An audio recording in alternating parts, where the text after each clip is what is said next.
every Premier League game hangs in the balance. I don't know if you know, the high intensity running's increased massively in the Premier League, the athleticism, because the medical, the sports science, but also the structure, the coaching and the different patterns. You've got all these data people that are looking at how they play, they're looking at how you play. Everybody's trying to work out in a low scoring game, how can you find that little edge? It's a high intensity game of chess.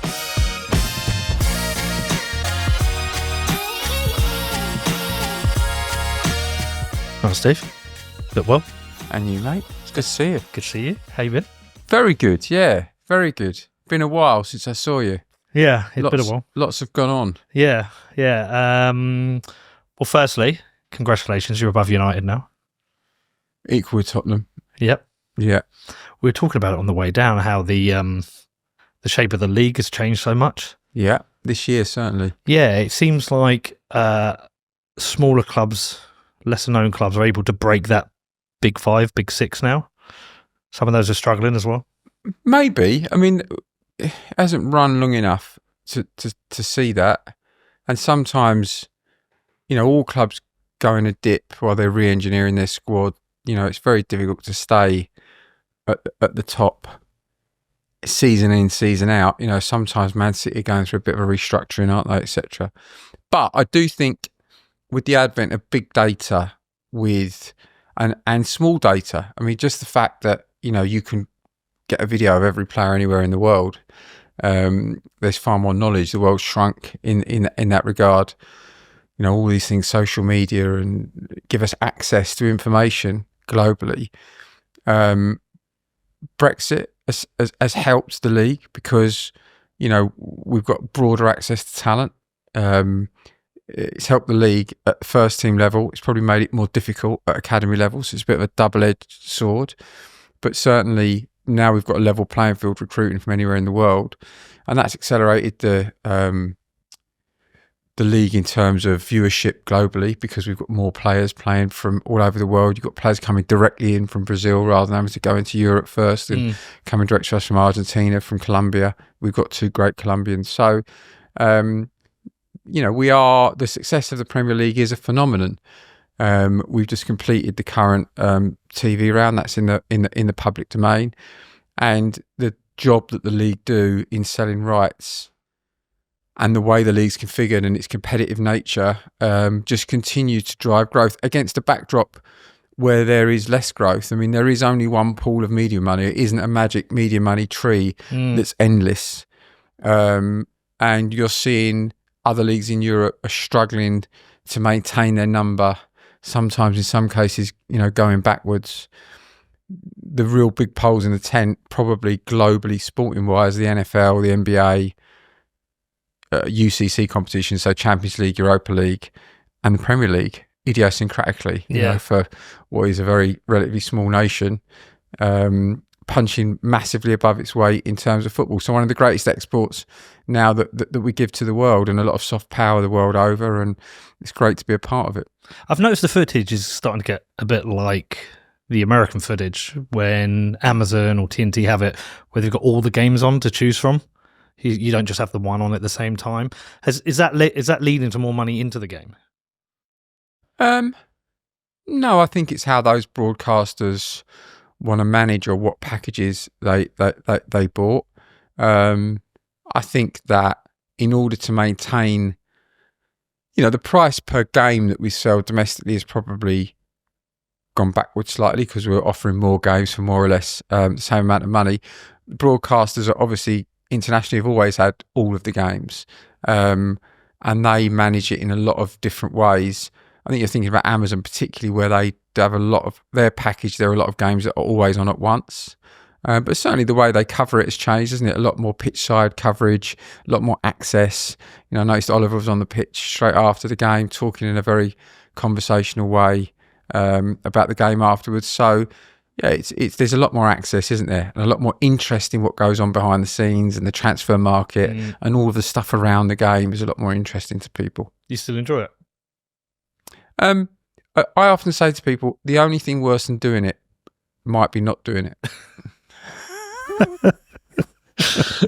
I don't know, man. I wake up some days, I'm like, why the fuck did I buy a football club? Of course. it's a very, very, very difficult thing to be involved in that it takes the whole gamut of your emotions. Yeah. So if you want somebody who wants a calm and steady life, it's probably not for you. I was talking with Connor on the way up. I've got a few businesses, small businesses, but it's the only business I have where I start the season thinking it's not how do I grow, it's how do I break even. I look at the the balance sheet, I look at the money coming in, it's like, how do I break even and achieve our goals? There's no part of me that's like, well, how do we grow 20%? How do we deliver a shareholder return? How do we get promoted and not lose money? Yeah. There's nothing like it. No, and it's because it doesn't have a profit principle. Every other commercial endeavor has a profit principle, right? That's what drives everything. You're driven by making a margin at the end, because it's important to make a margin at the end of the year, because then you keep going and you can pay all your employees and you can deliver a service to people. But that drives the business forward. Whereas football has a winning principle, right? You need to win, and you're really pegged to the person who's willing to spend the most of money. Everything's pegged to that point.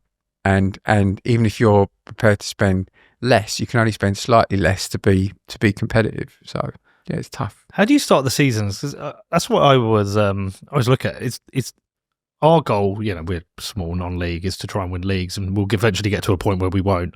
But when you're there in the Premier League, and how many years now in a row?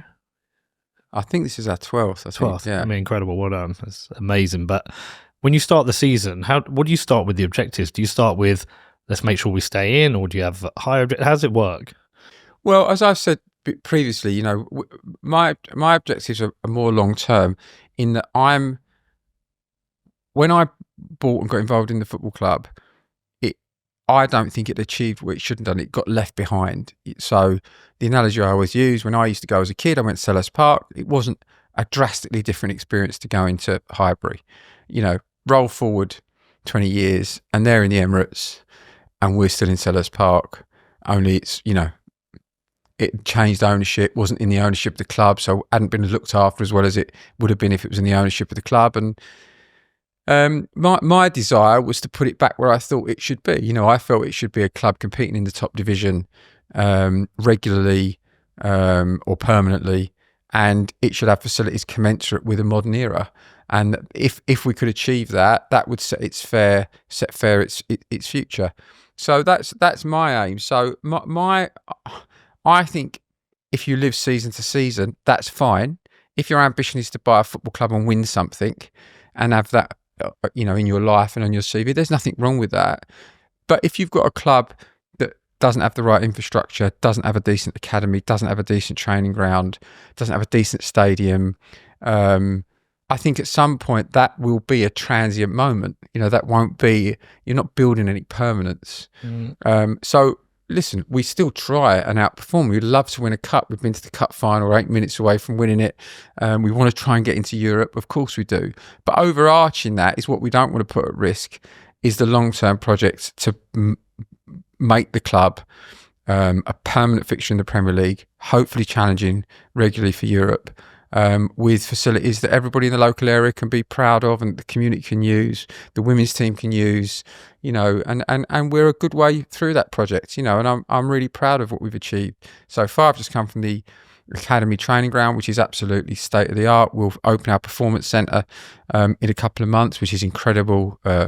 Rehab performance, massive open gym with a running track, swimming pools, the top medical professionals to help people in rehab, all the way through the academy, the women's team, the men's team, to try and find those bits of edge that you can find, keeping players fit, keeping them on the pitch for longer. We've already seen in the women's team proper nutrition, proper training, proper facilities, how that's improved their performance. And we got promotion from the championship. And obviously the big project for us this year is the stadium.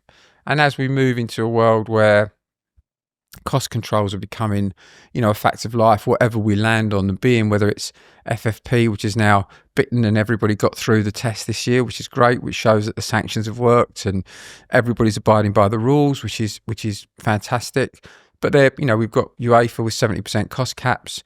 Maybe that will affect us, and it's all linked to revenue, right? So how competitive you are eventually in the men's professional game in one way or another is linked to revenue if we maintain those rules. And obviously there's a healthy debate about those rules. Some people want no rules. They think people should be able to spend what they want. I think that would be bad, because if you look at something like the French league, where the only rule they have is can you afford it, you have one club with unlimited finances who run away with it, every year, and it produces a big mismatch. But it's so important to the future of the club that it increases its non-broadcast revenues. And also from a risk perspective, it's great that we've got these media revenues, that seem to be growing, and the Premier League is something that people want to watch. But we don't know that that's forever, right? And having a more diversified revenue base is obviously a sensible thing to do if you want to protect a community asset or a business or something like a football club, which is all those things in one. This long-term project, because I've seen the training centre, you invited me down that time, is incredible, really incredible to see. Where are you on that journey? Is the stadium kind of like the final boss of this, the last thing you've got to get sorted? Yeah, I mean, clubs are continually evolving, aren't they? We're in the London market. There's a good market for general admission, premium seating. We sell out everything we've got. We're very fortunate. What's the capacity? The capacity at the moment is 26,000. This will take us to about 35,000. And I think, there you go, yeah. And there are lots of benefits, obviously, soft and hard benefits. The hard benefits are it'll increase our revenue, which means we can spend more money and put more money on the pitch. And if you look at longevity in the Premier League, it's broadly linked to revenue.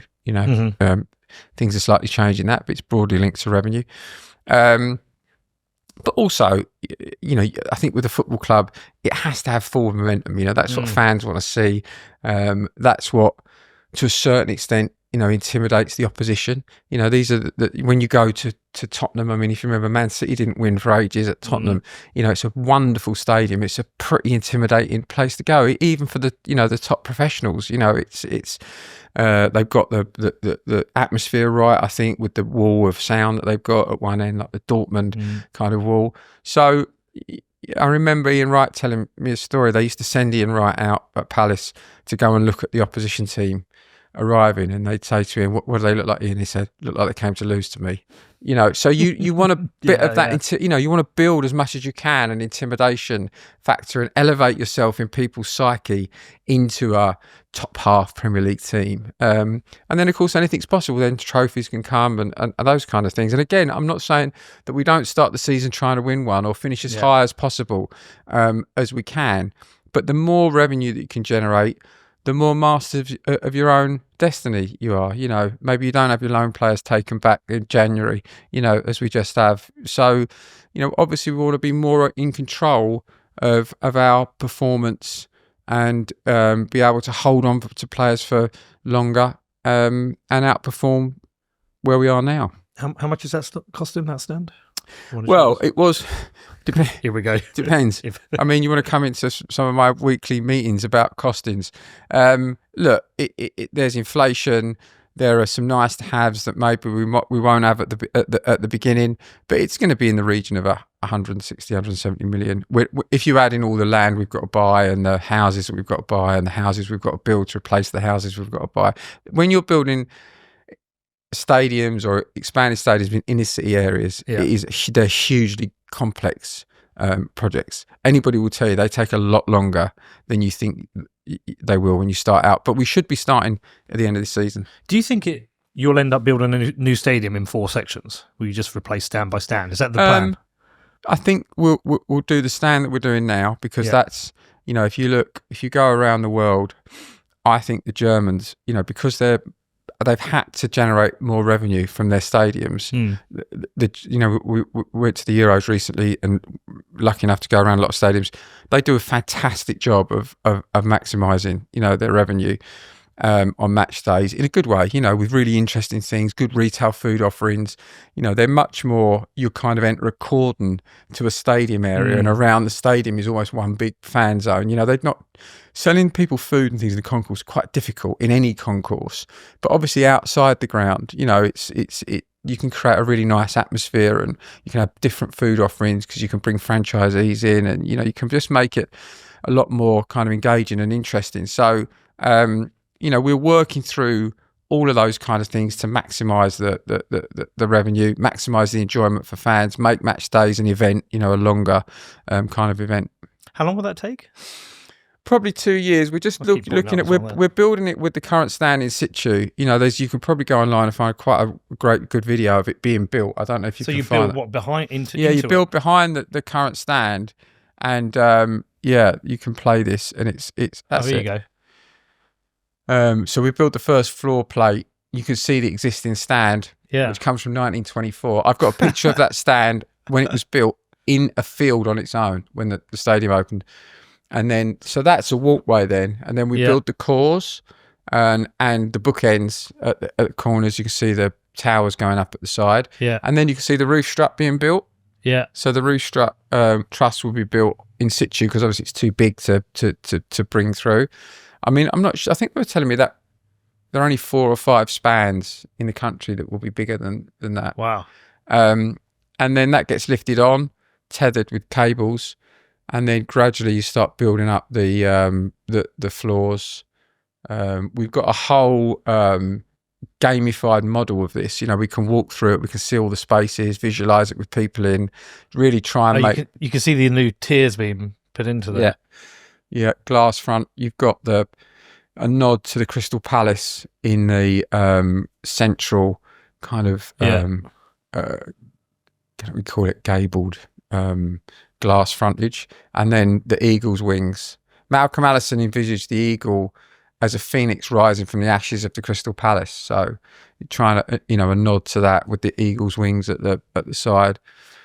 Does the old stand then get taken down? Yeah, so you watch this. Okay. You've got like a kind of Russian doll effect. So at the end of the season, when you've built that, you go in and there's the old stand that you've been using all along. And then that gets knocked down in the closed season. And obviously underneath that would still be building work that would need to be finished. But you'd access those bottom seats through the mid-tier vomitories until the bottom part was finished. And all the dressing rooms are built back of that. Right. So, and the tunnel club's all built back of that for hospitality. Where's your seat? So there you go. That's amazing. Yeah. And then the other side is the natural place to go after that because the two ends are okay. The Holmesdale Road stand was built in the 90s. It's concrete and steel. There are things we can do, and there's a floor of it not open. But the other side, the Arthur Way, this will actually improve all 4 sides of the ground. Number one, because it joins 3 of the sides together. It makes the pitch a regulation size pitch. Right. So at the moment we can't have competition international games. So, we get asked sometimes for some international nations when they want to play fixtures in England that are competitive fixtures because they don't want to move the players all around the world. We don't have a competition. It's slightly short our pitch. It's 106.68. I think you have to have is a regulation pitch. Right. It always makes me laugh when people say, "Oh, we're going to play on Wembley. It's a big pitch." It's not big. They're all the same size. That was Stoke. I don't know if you know the story, but the reason they're all the same size is because of Stoke. Well, because they had the smallness or something. They had to base what happened was they brought in pitches just used to be almost an arbitrary size, right? Yeah. And then they brought in a rule in Europe that they had to be, I think it's 105 by 68 or 106 by 68, something like that. And Stoke got into Europe. And do you remember the Rory Delap throws? Yeah. And I think, it could be an urban legend, right? But this is the story I was told. Arsenal go to Stoke, you remember all the, and Arsene Wenger notices that there are 2 touch lines. You can see that there's a touch line being rubbed out and there's another one. And that's because they played in Europe in the week and they'd had to move the touchline out to fit the regulation. But when they were playing Arsenal, because of Rory Delap's throws, they wanted to move it in so that they could get the throws. So they were changing it for the Premier League games. So then the Premier League brought in, you have to have a regulation size pitch. Huh. So in order to play, we could play a European game there because it's our stadium and because there's a physical impediment to us making it bigger, and they allow that. But if you can make your pitch that size, you have to. And then obviously we want to choose to. We've got weird things at the moment with our ground is the dugouts aren't on the halfway line.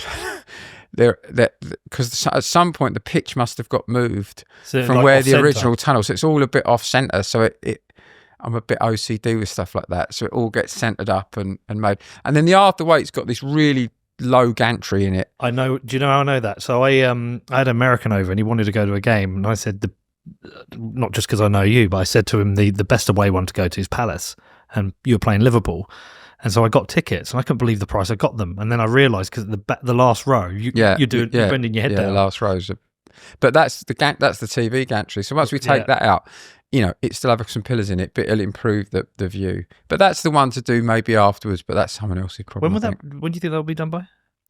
Well, look, I think the build program ideally is say 2 years from May, but I think it will probably go a little bit longer because we can keep the stand open. We could take a little bit of pressure off ourselves with the build program, and if that can save us a little bit of money elongating the build program to a certain extent, we may do that. How do you finance? Is it like a mortgage? Like I remember Daniel Levy saying this: people are focused on the stadium costs $1 billion. He said it's a 30-year mortgage. Yeah, I mean, look, Daniel didn't. I've been on record before. It's such an outstanding job, and he managed to get financing at 1 or 2%. So it's a little bit more challenging. It'll be a mixture of equity from all of us. We just put in, 40 million because we're spending obviously lots of money on consultants and buying properties and all that kind of stuff, and obviously players as well. So that funded some of the transfer business in the summer, and put enough money aside so that we could carry on with the next phase. So it'll be a mixture of equity and debt. We'll just get the balance right. We've got an appetite for debt, but it's not huge. We obviously this club's been in administration twice, so that's an overriding concern always, that we need to make sure that the club will always be okay. How big are those cost pressures in the Premier League? How much does it dominate your thoughts? It's huge. I mean, I think I don't know what the combined losses of Premier League clubs last year was. Say last year, I haven't got everyone's accounts, but the year before that was 700 million, 800 million. Right. I mean, it doesn't matter what level of the game you're at, what country you're in. Pretty much everybody that owns a football club is losing money, and if there's any rational element to it, I guess it's you're injecting money over a period of time in the thought that the value of the asset increases. The problem in football is that you've got this massive diminution of value, which is relegation, right? It's certainly our European or soccer, as the Americans call it.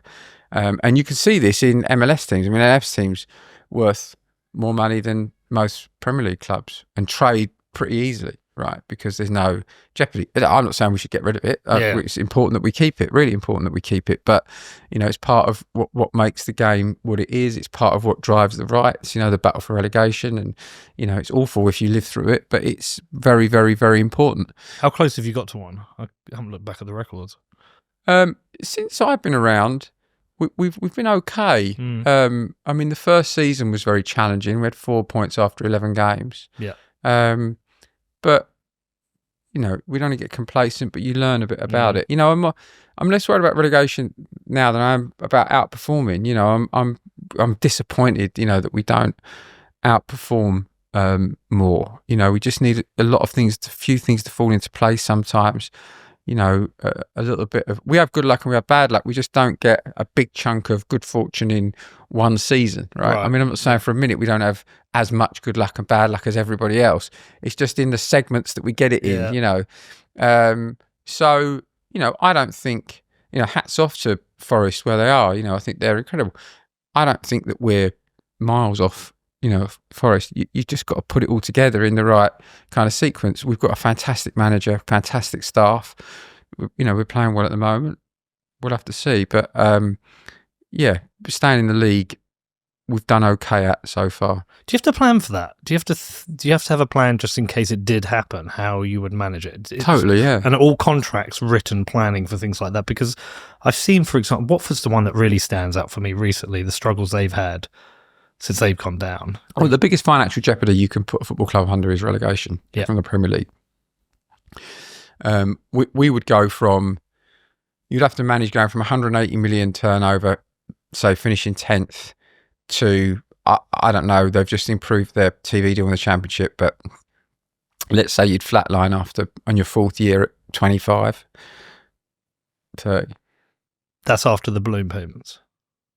Yeah, I mean, it's always, so they would end. But I mean, even in your first year, most Premier League clubs that had been in the Premier League any period of time would probably need to find over 100 million of cash in order to balance the books in the first year in the Championship. Because in the first year, your turnover drops from 180 to probably 70. Right. And you've got 40% pay cuts in the players' contracts, but that doesn't, you've still got all the deferred transfer fees that you owe for the players that you bought. Right. Your sponsor goes, you're probably, or, diminishes in value. Your gates aren't as big, can't charge as much for tickets. And then it cuts back again after that. So if you want to compete in the Premier League, the parachute payments are essential, but they're still really not enough. You still need to have a strong player balance sheet so that you can sell players. I think Southampton sold 170 million quid worth of players when they got relegated, and still, I they might have bought a few players, but they didn't leave them flush. Right, that was the hole that you have in the finances when you get relegated. The humble bee. A keystone species crucial to the survival of Earth's inhabitants. Here's how things would look if bees vanished. And here's how they'd look if humans vanished. But imagine if instead we became a keystone species by doing things the right way, by taking responsibility for our actions, and becoming the solution. Iron mines the world's most responsible currency the right way. Because the future depends on it.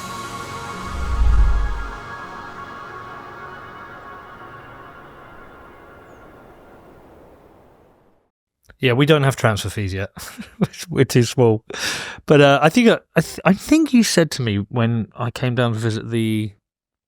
Were you there or did somebody else show me around? I can't remember. No, you were there, because I think you said to me, when we looked across the training fields, you said, we're always looking for one or two that can break into the first team. Then eventually there might be someone that you sell on that becomes a part of your income. Yeah. As when you're outside of those top 6 clubs. And when I'm looking at because I'm always looking ahead and looking at the finances of the clubs, it's really interesting to try and see where all the revenue comes from at the different levels that you get into. Like, there's no TV money in non-league football. It's sponsors, match day, and merch. That's it. Yeah. 3 channels. How diverse is it up in the Premier League? It's the same. I mean, Is it primarily as you said to me before, for relatively small businesses in a way, or SMEs, aren't they? Yeah. They're quite complex to run because you're a merchandising business. You're a shopkeeper, you're a restaurateur, you're a entertainment non-match day, rent or hire entertainment business. As you say, you're selling sponsorships, selling partnerships. So there's a lot to do, and growing that in every direction. Maintaining it, as you said, as a starting point is tricky, but growing it in every direction is a real challenge. We've built up a fabulous team of people at the club in all of the Premier League clubs, I have to say, and Championship clubs. There's real professionalism now in those areas, and ticketing as well is another big challenge, especially with touting and all these kind of problems that we have to deal with. So you do have it's a huge amount of work. What's the touting issue? That you're not meant to be? They're not meant to be. Well, people don't, the secondary market really irritates football fans, understandably. And it's becoming more and more difficult to keep tickets off of the secondary market. So we moved from one ticketing provider to another one who are excellent, but they're more mainstream. And my sense is because they're more mainstream and they do a lot of, we're using essentially the same system that people use for concert tickets. The automated buying mechanisms, bots or whatever you want to call them, are avaricious, right? So you're constantly trying to find ways that you can block. I mean, in the lengths they go to is because you can only buy a ticket if you're a member. So they'll join up, they'll become members. They have multiple members in different people's names, and then of course you've got, unfortunately, your own fans. If I don't know, a big team are coming to you on, or a team that are challenging for the league. I shouldn't use that big team little team thing. I hate it. But if a team are coming and they're challenging for the league, and there's only 3,000 tickets available at Selhurst Park to away fans, they offer one of your supporters $2,000 for their seat. I mean, it's all very well to castigate them, but it's a lot of money for people. They're being offered on the secondary market to sell their seat, and then you have the problem that people get there and there's a fan from an opposition team sitting next to them they don't recognise, and you've got all the security issues around that. So do you move them on if it's an opposition fan?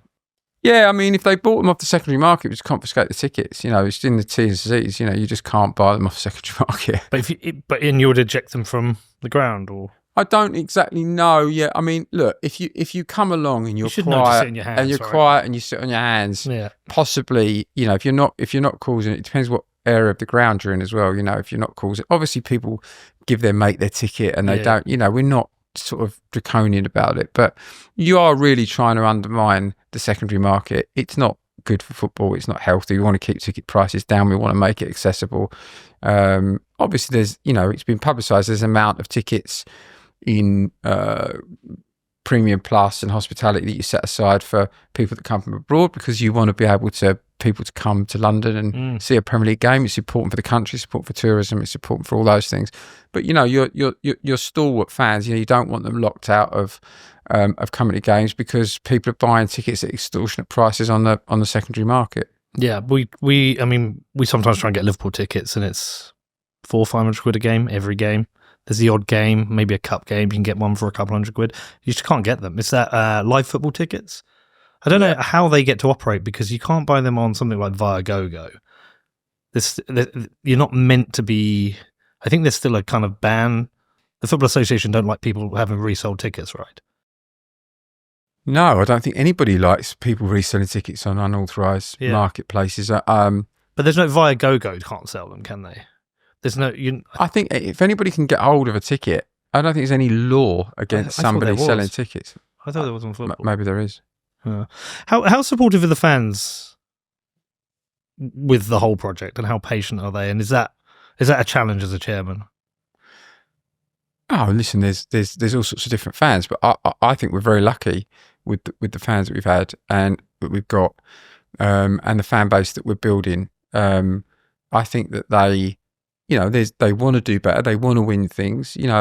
There's always a section that are very, vociferous in that, and that's fine. I want to win things. I don't want to go to games and watch us lose. It's not enjoyable. It's not fun to be flirting with relegation.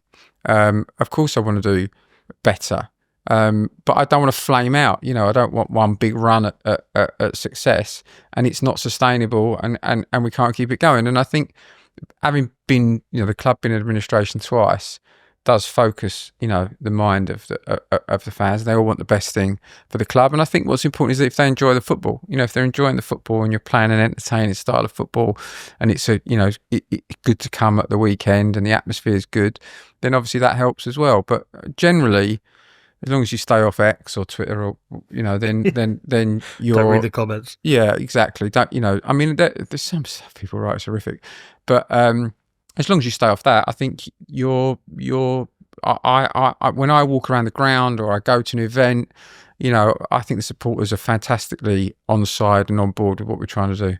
I noticed when I last went down, the big murals that you have outside the ground of the players, there was kind of equal space given to the men's and the women's side. And I was texting Laura on the way up, let her know I was going to interview you. Right. Bedford girl. I think I'm going to Arsenal Palace on Sunday. Oh, brilliant. Well, our women's side hasn't been playing. She's been inviting me down for a while. It's an away game. But I noticed that Palace have been quite a strong supporter of women's football. How involved do you get? Yeah, I just came from a meeting on it. I mean, I've got a great team of people working on it. Laura, for people on the pod, is our manager. Yeah. So, who comes from Bedford, you know well. She's brilliant.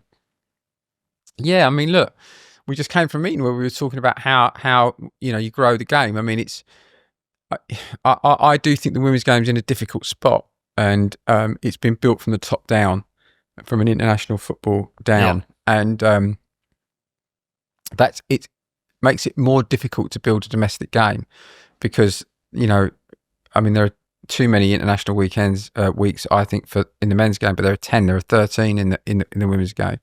And then they've got European tournaments. So these huge gaps, with 5-week gap recently, where there's no domestic football.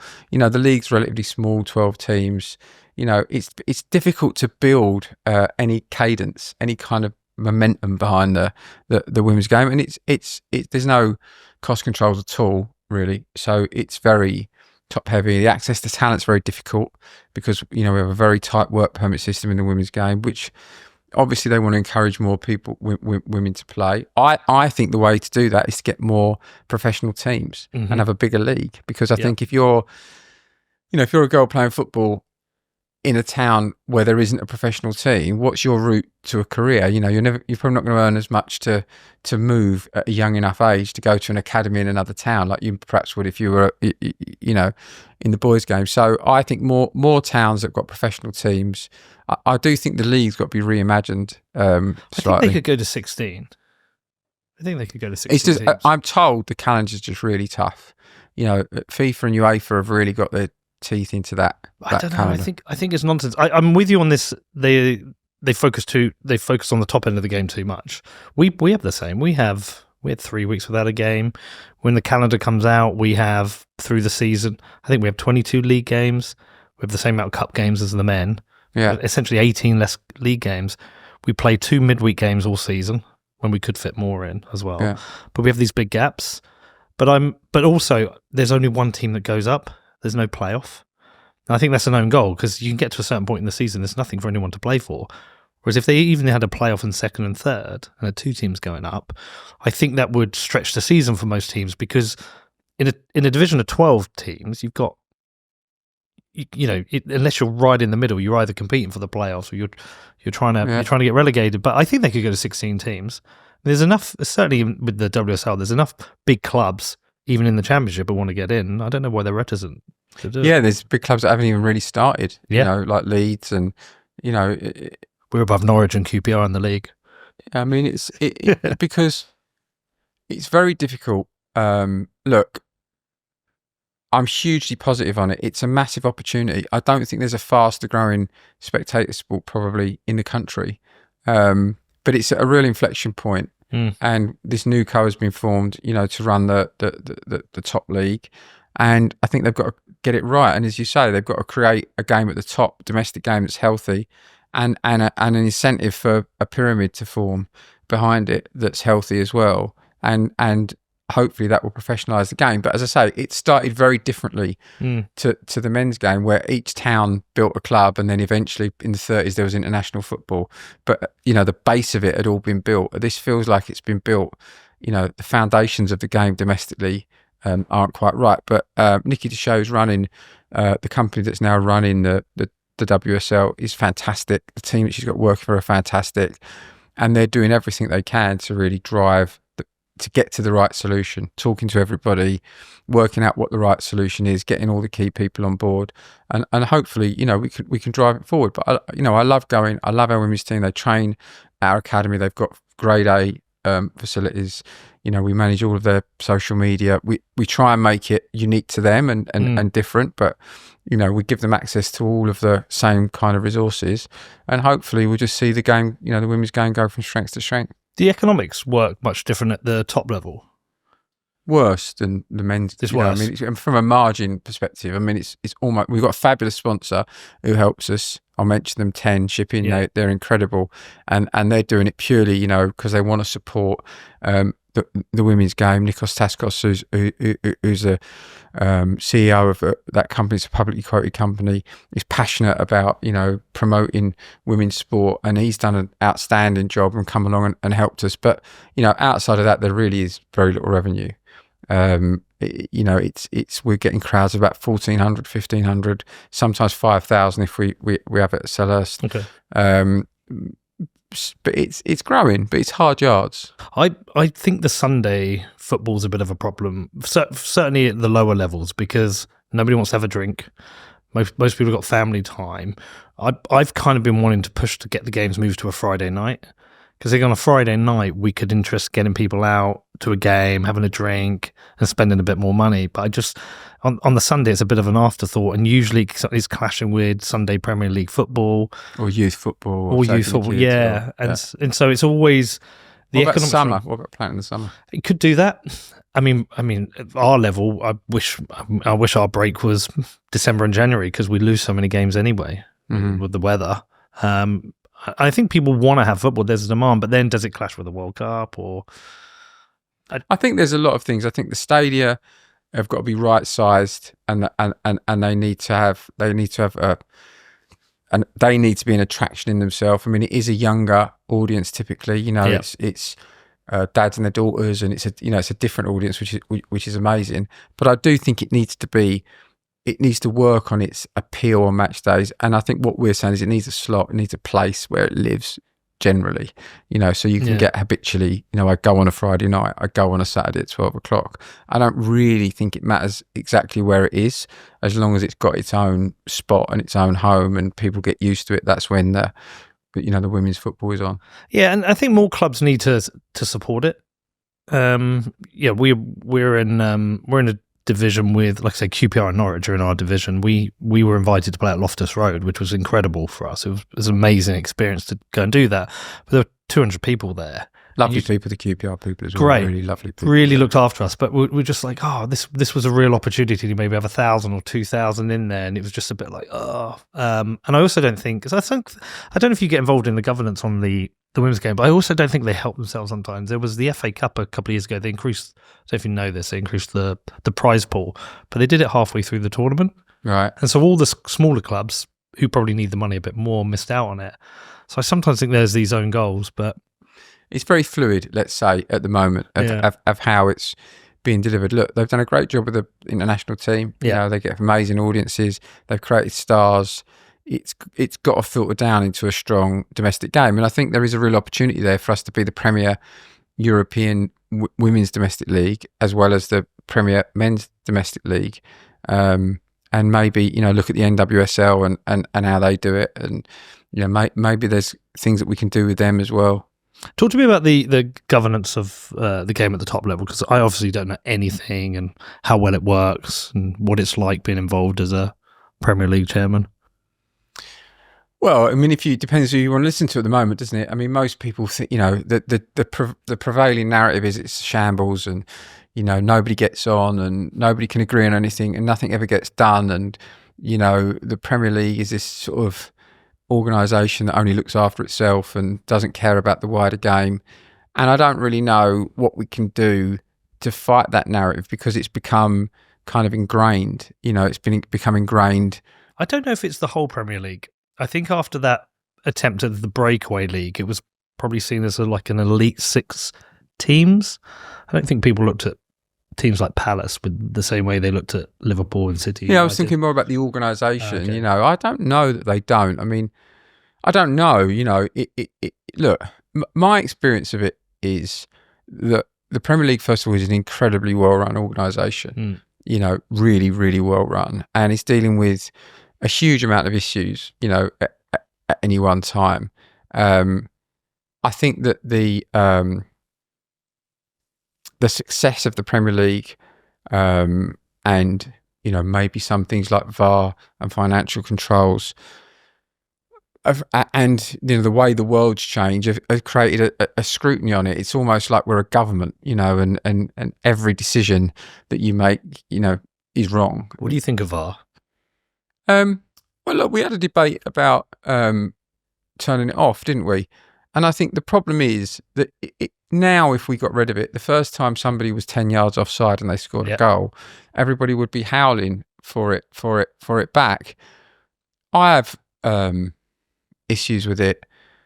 We all get on the wrong side of it. As I've been on record as saying, I didn't really want it. Yeah. I didn't really understand why everybody thought that it would uniquely favour them, because that seemed to be the people that were advocating for it the most seemed to only hone in on their own injustices and never looked at the good fortune that they'd had over the years.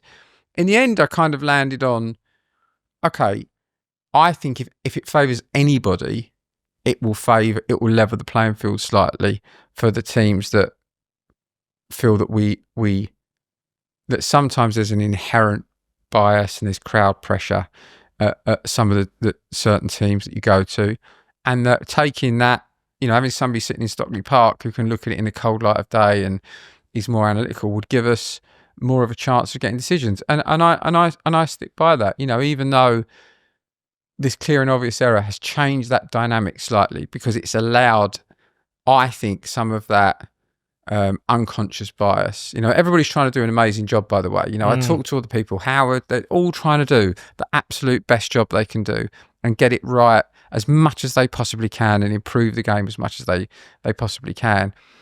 But there is an unconscious bias. I think if you spoke to Southampton this year, who've been on the wrong end of some poor decisions in their view, they would feel they're at the wrong end of that. And I think clear and obvious error has allowed that to creep back in. But at the end of the day, when I first started, the thought that we would get an offside decision at Old Trafford because somebody was an inch off or onside would be unthinkable, right? So in that regard, I think it's leveled the playing field slightly. So it's probably marginally a good thing. And whatever people say, oh, it's ruining the game, it doesn't, does it? It's a different. You sometimes get to celebrate a goal twice. Yeah, look, there's bad things about it, but in the end, people talk about that now as well as the game. Creates more column inches, more interest. It hasn't, whatever the downsides are, they haven't been bad enough to stop anybody switching off. No, it just changed what we argue about. It changes what we argue about, and if anything, it's made it more interesting. It's added another dimension to it. So I'm right now, I'm fine with it. It's sometimes the long stops. Sometimes I feel it's different in a stadium from when you're watching on TV. I think we were at a Watford game once, and there was a stop for about 6 minutes or 5 minutes on a VAR decision, and then the crowd quiets down. The players are just stood there doing nothing. You notice that more in a stadium than when you're watching on the TV, because you can have a break and get on your phone or whatever. But I think they've sped it up a bit. Well, we're trying to get these automated offsides going. The technology's not quite there. I think that will make a huge difference. But there's obviously quite a lot to consider on an offside, often interfering with play, and obviously, I think we'd all appreciate that. We watch a play progress in real time, and we think, oh, well, they were miles offside, and now you've learned enough to know, maybe when we look back at it, actually they're not. So obviously, the more subjective ones. We've fallen foul. Everybody remembers the ones that go against them. Sarr was fouled away at Villa. They have this panel at the end of it that decide whether the final kind of word on whether the decision was right or wrong when they're marking their homework. To see, okay. and these are the ones that are extraordinary. It was such a clear last man. And it doesn't get referred to VAR, and you don't get them. They're the ones that kind of, I think, are the ones that mystify people. And other teams have had a lot more than us, so I'm not saying that it's just one item to remember, because it's us. And then it's very difficult around the subjective ones, isn't it? Holding in the penalty area, not enough contact and enough contacts. The thing that does worry me that's crept in with VAR is that it used to be sacrosanct. Like, we never changed the rules or the interpretation of a rule in a season. And that is something that I think is slightly unfair, in that we now have this situation where rules are in different interpretations as a season kind of plays out. But look, the bottom line is, the problem is everybody thought it would be perfect. People thought that when VAR came in, it would be perfect, that no decision would be subjective anymore, that slow motion wouldn't make a difference. In fact, the thing that's the most amusing to me is no one wanted VAR for offsides. I don't remember anybody saying offsides was the one thing we thought were pretty much right, because nobody had ever looked at an offside and said, oh, I think his toe, let's draw some lines. Nobody had ever done that until we had VAR. But Steve, they're now annoyed because he's so close that it should have been a goal. We want more goals. It's, but even though it's a offside, I think Arsene Wenger's working on something like that with IFAB, because that's another problem as well, or challenge, in that IFAB, who are the governing body of the rules of the game, sometimes we can't change things that we would like to change, because obviously you have broadly one set of rules, Well, and we don't have the VAR in some of the cup games as well, which is a bit odd, because there were some decisions, like I don't think the penalty the other day that Arsenal got against United, I don't think that was a penalty. I think it was a dive. They did have a I VAR. didn't see it. Yeah. I didn't see it. I mean, I'm not doing the manager's thing, Yeah. but I genuinely just didn't see it. It was a dive. The guy dived, and it was, and that was a cup game, and it's it's a knockout competition. But I always, despite all his corruption, I did like what Seb Blatter used to say, because he used to say the reason I don't want to bring in VAR, I had a different name for it at the time, but was every level of the game we've got the same. It doesn't matter if you're kids park football or if you're Premier League football, it's a ref and 2 linesmen. Yeah. And everyone had the same. And I kind of like that. And now we do have this difference. And then you have it in some games you don't. You have it in some cup games, or some cup games you don't. And that's just, I always liked it that we had the same. Well, of course, we went out in the cup this year to a Gabriel Jesus goal, and I understand he's got an ACL injury, which was terrible, and I hope he recovers, seeing as he's a fabulous player. But he was a yard offside, and we all thought that's fine. There's no VAR, So, and I don't know, maybe we might have got it to penalties. We might have got through, and then we'd have been in the semi-final of a League Cup. So, what about the ones that have gone your way there? Oh, we've had we had one. I think Brighton. Did we score a goal? I think we scored a goal. It was quite a long way offside against. Right. Oh, absolutely. We've had VAR decisions that were right, but where the referee had ruled out the goal, and we won the game with the goal. Absolutely. Over any given season, there are definitely teams that disproportionately suffer, but generally it evens itself out. And what I do believe, absolutely wholeheartedly, is that the people that are involved in it are doing their absolute utmost to make it as good as it can possibly be, and to try and improve it as time goes by, and to get it to a point as it's near perfect as it can possibly be. Fans don't care, they just get angry. Yeah, look, getting angry is part of football, though, isn't it? I mean, how many times did we used to go home with a terrible refereeing decision? You didn't even have the chance of VAR to overturn it before.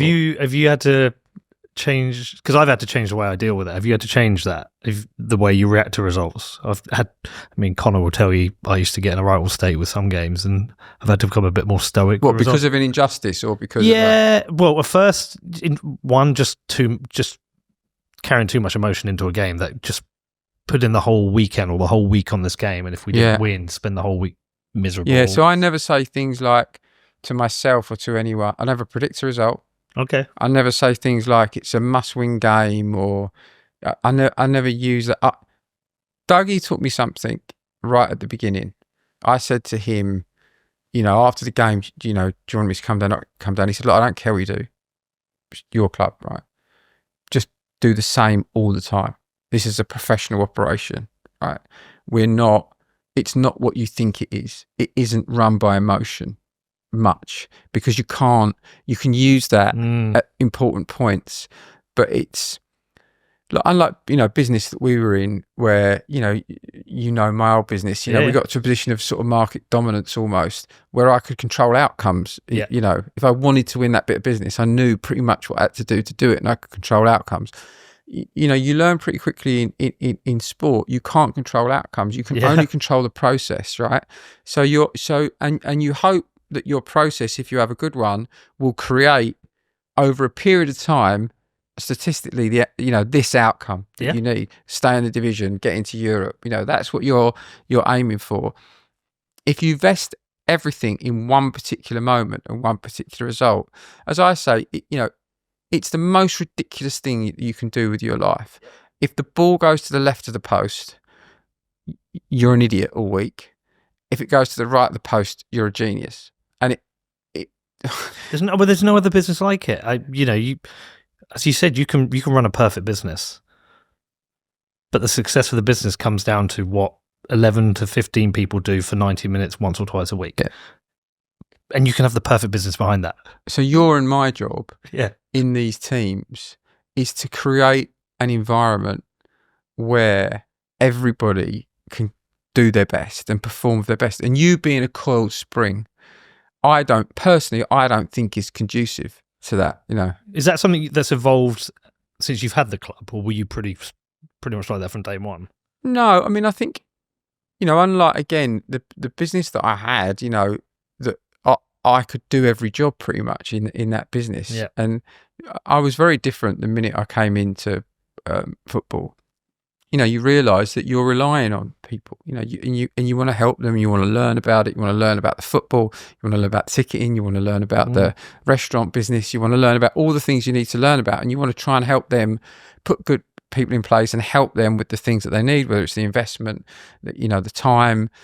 And I think when it comes to the first team, you're completely aligned with the manager, with the players, and you want to create success. One of the other things I learned very early on that I think probably fans, if you're outside of the game, I think this is the one big insight, right? Is that the dynamic of the group, of the interaction with the players, how they feel about each other, how they act together, what type of people they are, is as much a factor in whether you're going to be successful as the talent. I mean, given that there's the basic level of talent that they need to do the job.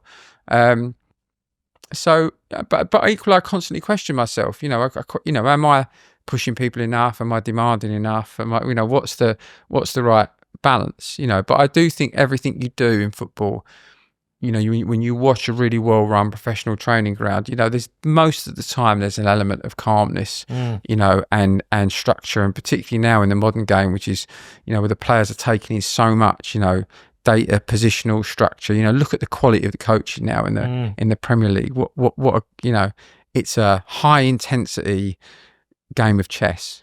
I don't know if the high intensity running's increased massively in the Premier League, the athleticism, because the medical, the sports science, but also the structure, the coaching, and the different patterns that teams play. I mean, last night, we played Leicester. They were very good in midfield. We have a 2-man midfield. That was something we had to get to grips with. Oliver got into the players at half time because they were better than us. In the first half, they were unlucky last night. Leicester. We certainly weren't miles the better team. The first half, they definitely had the best of it, and they had chances as well to get back into it at 1-0. So every Premier League game hangs in the balance, So it's you've got all these data people that are looking at how they play. They're looking at how you play. Everybody's trying to work out, in a low-scoring game, how can you find that little edge, that moment, that will get you to walk away with 3 points. How big's the data team was that? Can you share stuff like that? Oh, I mean, we've got 4 or 5 people on the analytics in the scouting side, but when you look at the academy and the first team, I mean, there's probably 6 analytical people that work on the first team who are looking at the opposition, working with our boys and the manager about exactly what each individual position's got to do on a game, and they're all clipping stuff and getting presentations ready for the players. Players taking in a lot of information. I mean, I would say that to the academy kids, that is now a third, talent, physical endeavour, but also your ability to take in tactical information and be on the pitch in the right place at the right time, ready to do the right thing.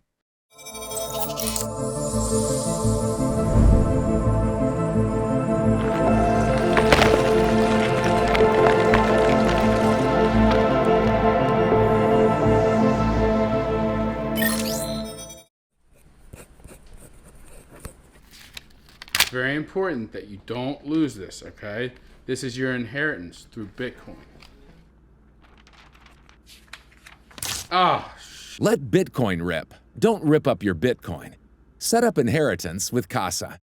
We even at our level, 7 below you, we have a data person. We've also started pushing our data through different AI models, and we've started, I don't know if you've been doing any of that, but we've been starting to pick out some really interesting data that comes out of that. Absolutely. We're all looking at that kind of thing. We're working with an AI company at the moment on recruitment and also on the way that we play and who's doing what on the field, because often what you think you see and what the data tells you is happening are 2 different things. Equally, I think it's really important, that you remember all the soft things that are important, character and personality and desire and, you, particularly when you're looking at recruitment. And also just because there are holes in someone's data doesn't mean it's because they can't do it. That's what you've got to investigate, right? Yeah. Is it the team that they're playing in don't present those opportunities? Could they make that pass if somebody was making the run? So it is getting ever more sophisticated. It's a big rabbit hole, to go down, but everybody's using it. It's kind of an arms race and trying to get the balance right between, you know, as I said, scouting, watching, understanding, and then taking that prejudice out. You know, I met Billy Bean, you know, and he doesn't even watch a game, right? Yeah, Doesn't want to watch a game. outside, The minute you lay your eyes on a player, you've created an impression, and you've got an idea about them, of what you think they can do and what they can't do, based on how they look or how they run, or, you know. And so data analytics can certainly take that out of it, and looking at the two side by side, I think, are important. I've said to Connor, I think if we ever end up in a playoff, I don't think I could go to that game. I think that'd be too much. No, when we won the playoff final, I don't think I breathed for 20 minutes at the end after we scored the goal. I think I held my breath for that long. Oh man, what about relationships with managers? Because again, it's like no other business. Because any other business where when you're a boss at tag, you're the boss. Everyone knows you're the boss, and you have to have respectful relationships. But the relationship with the manager is entirely different, because there's kind of a separate. The team itself is almost like this unit that's separate from the rest of the company, and as a chairman, you can't really interfere with stuff like that. How have you found that? Because that for me was one of the weirdest experiences. Is that there's this whole unit that I kind of have to leave to itself. I support them, but it's its own. Do you go to the training ground? Do you go? I do. I go to training. I go to some training, but I just stand in the background. My manager said to me very early on, he said, "I'll do everything on the pitch. You do everything off it," and we've maintained that relationship ever since. Yeah. There's sometimes I want to ask questions. I'm not sure if I'm overstepping the mark. He certainly doesn't want any advice from me on formations and player selections, but it's a very weird relationship, because they're taking they take a lot of pressure, a manager. I fully appreciate the amount of pressure that a manager has to take, and it's like, how can you support them in that pressurized situation? I mean, I've had to let a couple go. You've had to let a couple go. I find it's the hardest relationship I've ever had to deal with. Mm-hmm. It's fine when it's going well. Of course, it's mainly gone well for us, but it's a unique relationship between a chairman and a manager, I think. Yeah, it's good insight. I mean, you're absolutely right, and it's every manager's slightly different as well. You know, in what they want to do. I think, again, consistency of what you do and how you deal with them. I think it's personally, you start telling them who to pick and how to play. I mean, who lost the game at the weekend? Was it you or them? And then what do you do? So yeah, it is, but it's good. I've got 90% of the managers that have worked at the club, I've got a great relationship with still. I could ring them up, I could ask them anything. They've done a fantastic job for the club. And you're right. It's listen. It's not going down a coal mine, or nobody's trying to make out that it's that people don't have harder or worse jobs. But I don't think there's a job where it lives with them all the time, right? They're thinking about it all the time. They're put in front of the media to answer questions all of the time.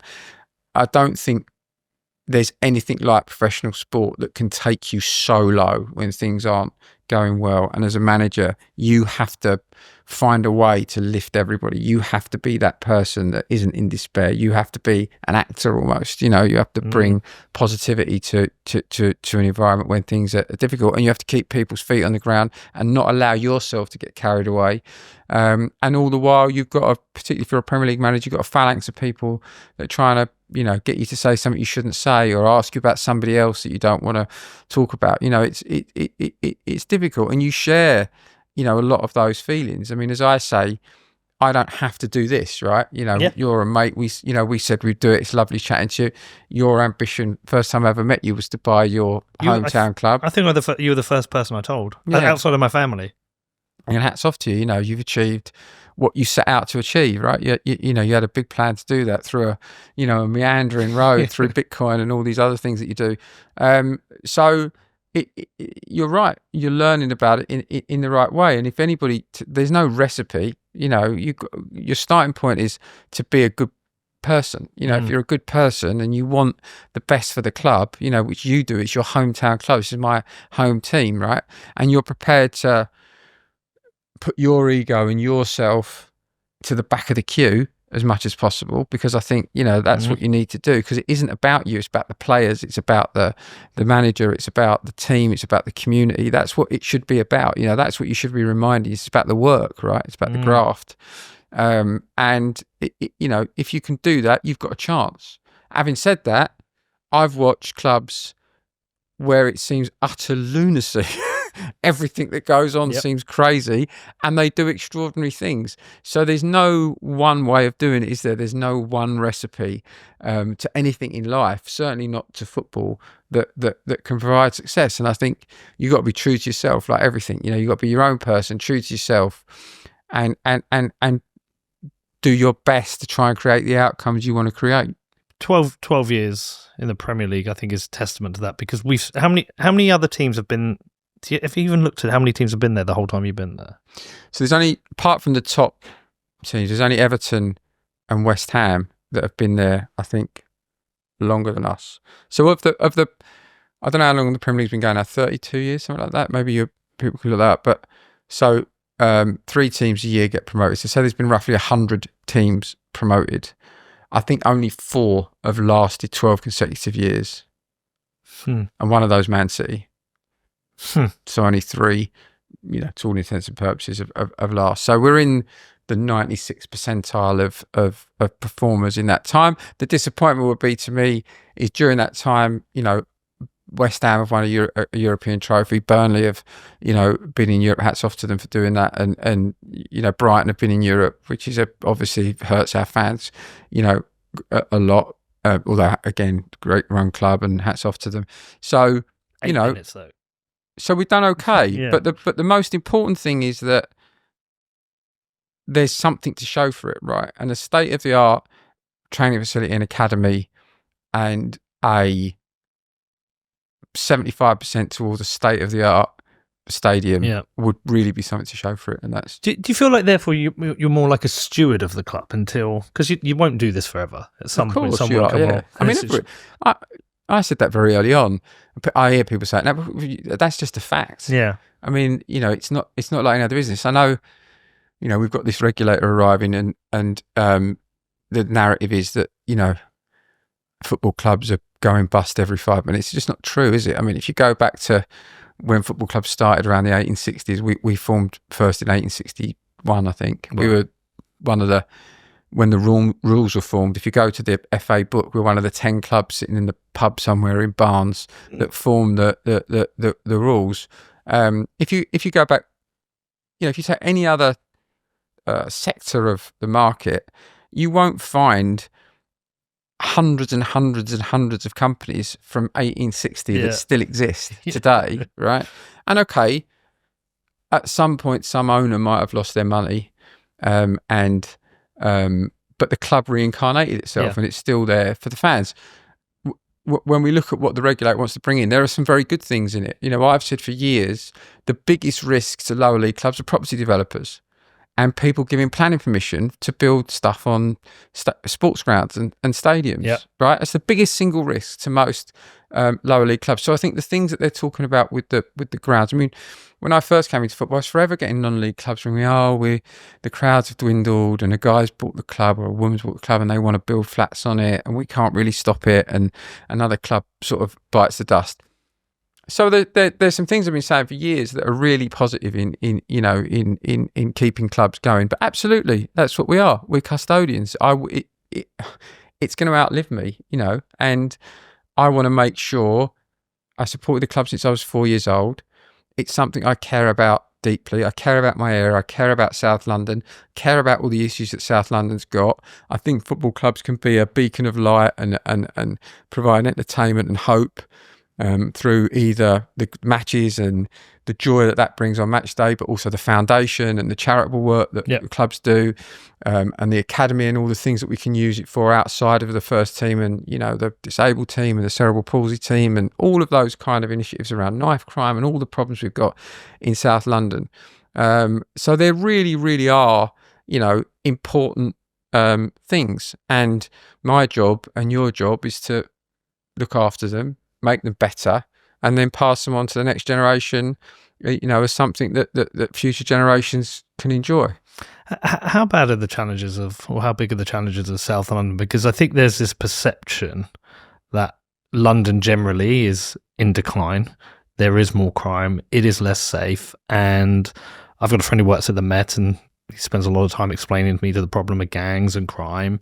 I'm not exposed to it up close. I don't know, like you maybe would know it, but how big are the challenges? Listen, I don't know as much firsthand, but obviously talking to the foundation, the Palace for Life Foundation, and, you know, my friends' kids and all of that kind of thing, it feels like it's a much more dangerous world to live in as a young person than it was when we were kids. I think there's been a decline in knife crime, you know, which is good. But obviously, you know, policing seems to have got a lot more difficult with the bureaucracy and I don't know the nature of things. But I think we can make inroads into it. I really do. I think the important thing is we don't give up. You know, we don't just accept that. And I still think London is, you know, one of the greatest cities in the world. And I think sometimes people who don't travel, you know, forget that. You know, that's why so many people want to come and live here. I do, you know, I don't want to stray too much into politics. You can do. I will. It's not my bag. But, you know, I do feel that, unfortunately, I just think everybody wants a government of common sense, right? This right and left thing just drives me mad. This kind of tribal element to politics, which I have to say is exacerbated. You know, you're part of the new media, you know, and hats off to you. I think it's really important. But you know, you look at all these podcasts, you know, whether they're sort of left-leaning ones like the News Agent or you know, Alistair Campbell, Rory Stewart's one, or you know, they're right-leaning ones like say Joe Rogan, maybe more, though Joe I think tries to toe the middle line and have people on from all different backgrounds. You know, they are polarizing. You know, thank God we've still got the BBC, right? And we've still got somebody who at least tries. I know everybody thinks they're biased one way or the other, you know, but I think they do a fantastic job of putting their foot on the ball and some calmness and trying to look at issues, you know, in a cold light. But I do think there are some things going on at the moment that really worry me, you know, and we're doing a lot of things for optics. You know, we're doing a lot of things around non-doms for optics. I don't think people really understand the non-domicile issue. No. You know, I'll give you a quick story of somebody that was speaking to me when they changed the rules. And I don't think people totally understand that issue as well. I think their thought is that everybody that lives here that's a non-dom doesn't pay any tax, and it's just not true. I think we collect around 10 billion from non-doms. These are very affluent, successful people that not only pay quite a lot of tax here, but they also bring people and work and business and spend a lot of money. So I'll give you a quick example. This chap that I was talking to, he says, look, I'd lived here, I decided to make it my home. I've got my family office here. I've got about 10 people that work for me. And they all pay PAYE and I pay them tax. And if you're a non-dom, you've got two choices. You can either elect to pay all your tax in the UK, and about half of them do that because they don't have any overseas income. Because if they choose to pay the tax on a remittance basis, then they have to pay a flat fee for all of their overseas income. I think it was something like 70,000 a year. But what's really important, I think, that people don't realise is then every pound they bring to the UK, even though if they're already tax money from another market, they have to then pay 40 pence or whatever to the Exchequer. So this guy was bringing quite a lot of money in to live off, and he was giving 40%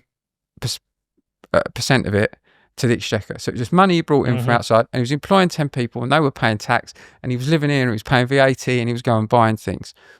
Then they changed the rules, particularly I think for him, the rule inheritance tax, and he didn't want to pay UK inheritance tax, and he just doesn't have to. Yeah. So he's moved to, I think, Geneva. He's taken his 10 people. He's taken all of their PAYE, all of their tax. And this is the most ridiculous thing. He was probably spending 120 days a year in London and paying about, I think, 400,000 of tax. And spending money. And spending money. But he's paying 400,000 of tax on the money that he brought in. He can now come and spend 90 days in England for nothing. So he just has 90 days elsewhere. So there's just no common sense in some of these things. I understand the optics of it. Oh, they're paying less tax than me. But every other major European nation has an incentive plan for these people to come here, right? And of course, there's a knock-on effect because a lot of these people want to invest in sport and football, and you know, then they're in England and they're around other things. One of the things that we've we don't have in this country is enough capital to invest in things. Although we've got a pretty good startup culture, we don't build massive companies out of that, and the whole of Europe is over-regulated in my view. 9 of the 10 biggest companies in the world are in America. In some ways, Europe is a sort of museum of companies. Most of the big companies are 60 years old, 70 years old.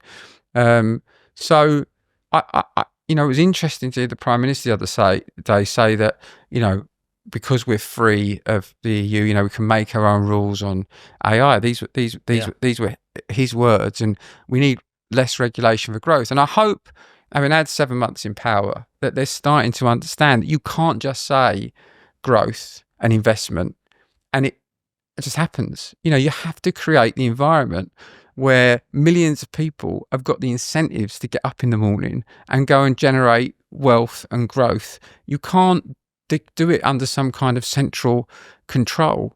And this leads on to the football regulator, that we're very worried about. And I was disappointed to hear the sports minister this week, when some of my colleagues who've been in football a long time and know an awful lot about this subject, Paul Barber, who's a fantastic guy, Karen Brady, who's in the House of Lords, and Tim Lewis at Arsenal, who's one of the country's leading legal minds, and they were outlining concerns. Look, we understand the theory that, if you put one person or a group of people at the top of football, they can make it better. But this thing has absolutely no detail around it still. It's one of those bizarre things, past the parcel, where everybody starts out by saying, I think somebody can run football better than it's currently being run and it will be better for everybody. And everybody agrees. And then they say, okay, exactly what they're going to do. I tell you what, we'll write a white paper. So they write a white paper and it just says, I think somebody can run football better for everybody and make lots of decisions. And they should pass a law to do that. So then, we get the law and I think, this will be interesting, because what will the rules be around sustainability? How will they balance sustainability and competitive balance? What is this going to mean for me? What is the owners and directors test going to look like? How is this going to work? And then once again, there's absolutely zero substance in any of it. What it says is basically we're going to get a regulator, we're going to hire 100 people, apparently, are going to be based in Manchester. There's 40 people in it already.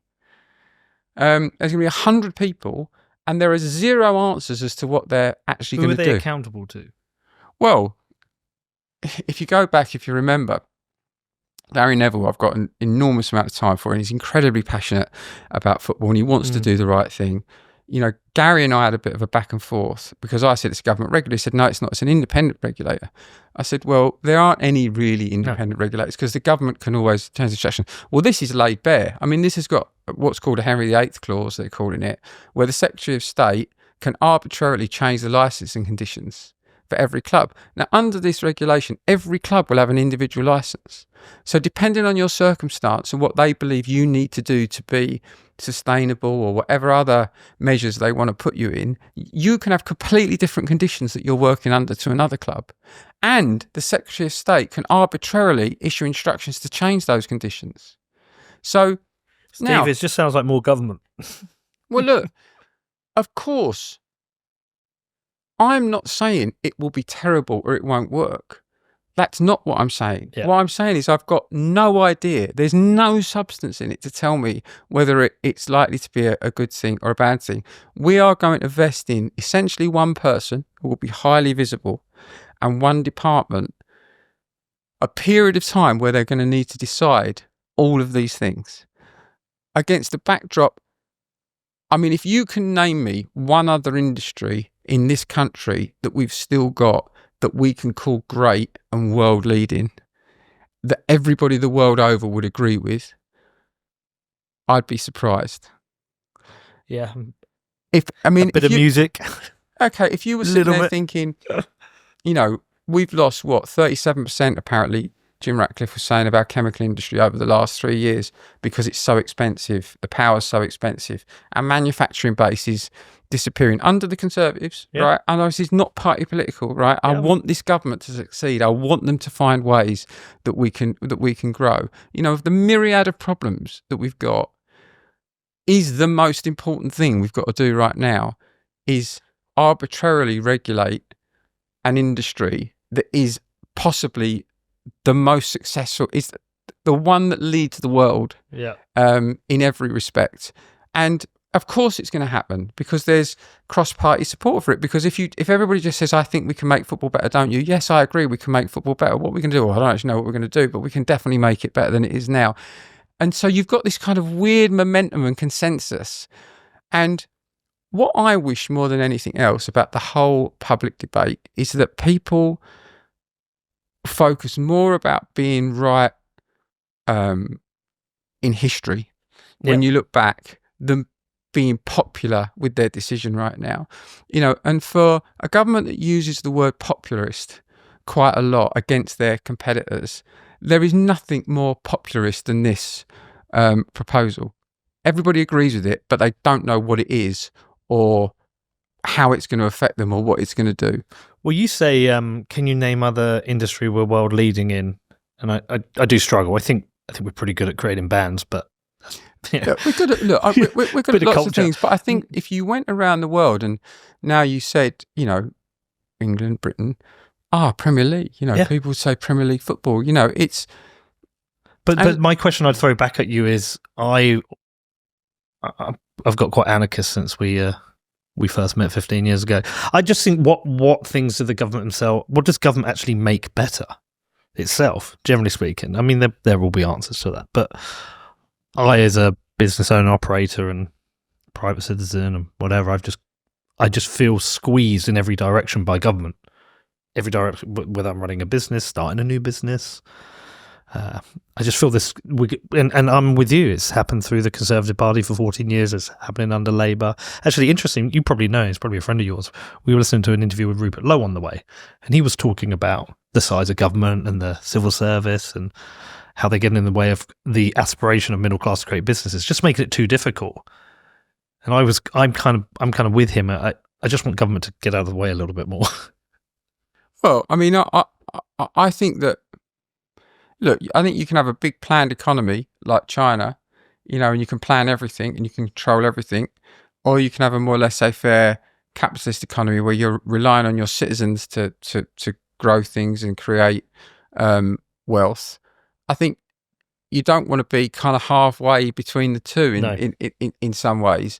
And we are a free market economy. And unless we're going to embrace the other thing and become a total planned economy, we are in danger of having the worst of all worlds. And it's not too late for the country to wake up. We do lead the world still in financial services. If we do look at some other industries where we do very well, in legal professions, our service economy is blowing the doors off it from an export perspective. And of course, everybody in the Brexit debate forgot that there are no trade deals on service, right? You can provide services basically to anyone, anywhere in the world. So there's plenty that we can still get hold of, but more regulation in an industry that there is no real systemic threat to. I mean, I understand it. If you're going to give somebody a monopoly providing water, then you need to regulate them in some way, right? Yep. So I'm not against it overall, although it doesn't look like the regulator's done particularly outstanding job there. I mean, I wouldn't lie because I don't know the detail of it, right? But that's the prevailing narrative, isn't it? But in this case, what I would, really counsel the government to do, instead of ridiculing the people in the industry, I mean, this week, 3 of my colleagues were called liars, right? So they were lying and they were in some weird minority, right? I mean, it's just not fair, right? These people genuinely have concerns for the future of the game. And I think if government really want this economy to grow, whether it's our industry or any other industry, they really need to start listening to the people that are at the coalface. And they say they are listening. And I know they're listening to one particular view of the world, which is you kind of put the Championship and the Premier League back together, and there are big clubs are the big clubs, and they'll always be the big clubs, and the rest of us exist in a kind of washing machine somewhere beneath that. But, all of the things that the EFL have been pushing, and they've got a right to push them, and they're a very important stakeholder in the debate, and I might end up back in the EFL at any given moment. So, I'm part of that as well. But, I don't see a lot in there for League One and League Two, for example. And I think the regulator is going to have an enormous amount to wrestle with unless they're given some stronger guidelines and guardrails, and we can actually see on a piece of paper what their objectives are. I mean, just let me give you one example. On their owners and directors test, it will be an arbitrary test. There are no criteria. They can just basically say, we don't like you. We don't like you. Worse than that, if they don't come to a decision, you just don't get to buy the club. Now, how is that going to promote investment? Who is going to put themselves up for that test? Who? Yeah, I know. Right? I mean, and they're saying you might have been involved in a civil dispute and they might disqualify you on that basis. So you had some contractual dispute that you won, but on that basis, they can disqualify you. That also seems very open to legal challenge, to me. So there are a huge number of open questions when you read the bill. Again, it doesn't mean they're not going to get them right, but I don't know why they would want to make it this hard for themselves. Well, who's going to pay? Who's going to pay for this? Is the club? The club's going to pay for it. Yeah. So to me, it's just another opportunity to rent seek of a successful industry. Well, also, if you spoke to somebody in the women's game and said, "Look, would you like the 40 million? I don't know what it's going to cost. I think the FCA costs over 700 million to run. I think Ofcom's over 100 million to run. They're starting off with 100 people. It's unlikely to get any smaller, is it? No. So final salary pensions for... Yeah, this is all money coming out of the game. Yeah. Right? I mean, I know people think that Premier League clubs are awash with money. They're not. I mean, the irony is the more you go up the leagues, the more you spend subsidising your club. Don't tell me that. I would have spent put less money in to a championship club this year, I'm sure, than I've put into Palace. Now, of course, I'm not crying it's my bit. It's great being in the Premier League. Yeah. It's brilliant. I understand people want to get it, but I want it to be a good place for those people when they arrive. I want, the Middlesbrough and the Sheffield Wednesdays, and if they come and replace me, I don't want them to look back and go, Steve, why did you agree to that when you were in there? Well, you wanted it when you weren't in it, but you just weren't looking at it from a holistic perspective. I can see things from their perspective. I genuinely can, and I've been there. But they've got this big thing about parachute payments. But yet, Brighton, Brentford, me, myriad other clubs are in the Premier League. I didn't get promoted. I didn't have parachute payments when I got promoted. At Ledden, we've built the best Bitcoin-backed loan platform in the world. Proven, trusted, growing. Ledden's proven track record speaks for itself. Visit ledden.io/Mr. Obnoxious to get started. Ledden, there is no second best. Ledden is not regulated in the United Kingdom. Any credit products or virtual asset services provided by Ledden are not subject to UK regulatory protections. Please consider the risks associated with virtual assets and consult a financial advisor before making any decisions. What the Premier League clubs want to get rid of them? Because the Championship clubs feel they feel that they are the problem. That you've got this group of clubs that get relegated from the Premier League. Get to recycle back in. And they've got so much money. Now, the average finish position of a parachute club is 8th. Right. Okay. Right? We'll see what happens this year, but it just isn't true that they all bounce back up. If they all bounce back up, there wouldn't be a Leeds and a Sunderland and all of these, Map and a Bolton and all these massive teams in the EFL. But they feel it's distorting, and they got to listen to that point of view. And I think that rather than get rid of them, because I think that would be catastrophic for football, because people wouldn't be able to spend in the Premier League, they wouldn't compete, it'd lose its competitiveness.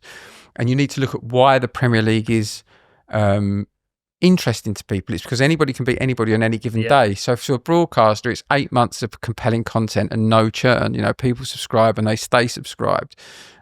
So I do understand their concerns, and they've just signed in the time we've been talking about this, signed a great new TV deal. I think they've got the 6th biggest TV deal of any league in Europe, might even be the world. They've got a very, very good broadcast deal. That's topped up by money for the Premier League. It could probably be topped up more. The gap should be closed.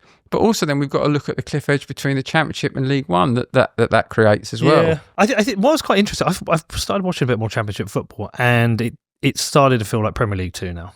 The quality of the pitch, I judge it by, you look at the pitch quality. Yeah, most Championship clubs now have got a carpet as a football pitch.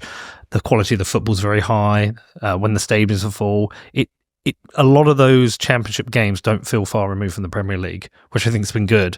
You drop then to League One, and I think there's a big drop off then. And we went to a game up at Cambridge, and the pitch was like one of the old, don't want to call them out, but one of the old kind of bogs, and the football wasn't great. But I think that pressure of trying to get into the Premier League is forcing lower down clubs to improve the product that they're providing. Well, one of the things we wanted to do, and when we were talking to the EFL and we were talking about a new deal for football, one of the things that we wanted to do was we wanted to put a decent chunk of money into an infrastructure fund for League One and League Two clubs. Yeah. So in a way, I suppose, kind of, how passionate I am about improving the infrastructure of clubs and leaving them with longer lasting benefit, right? So, an owner comes in, they have a bit of a game, go playing Football Manager. Yeah.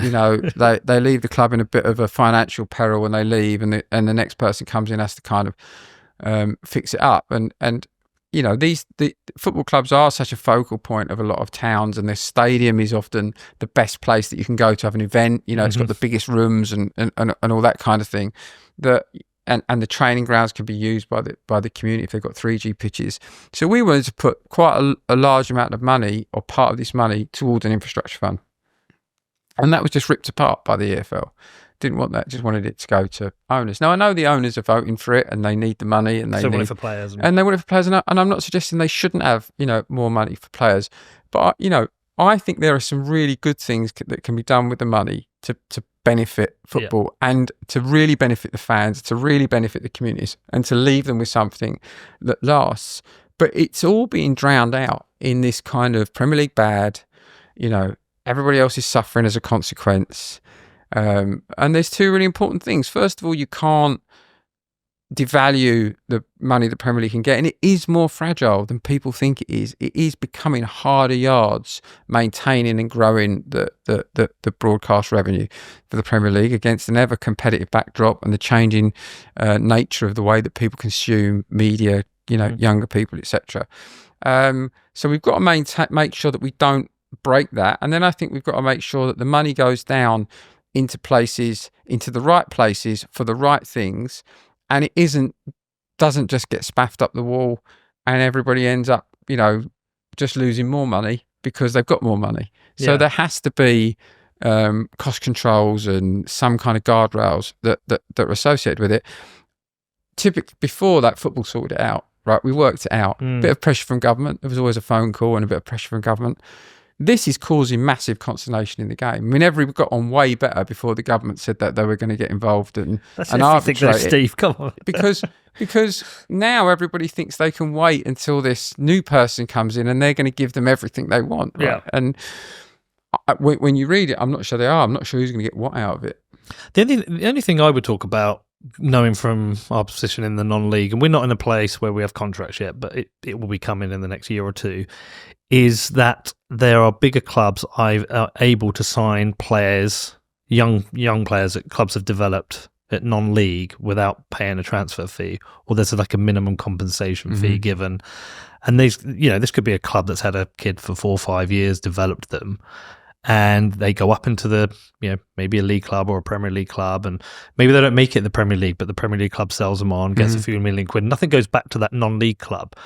But if there was some amount, 1% of sell-on fees that went to these non-league clubs, I think that would be a game changer for a lot of them. Mm-hmm. And it just doesn't exist. Sounds like a good idea. Yeah. Yeah, it sounds like a good idea. I mean, look, we all, we're spending probably 10.5 million a year in our academy.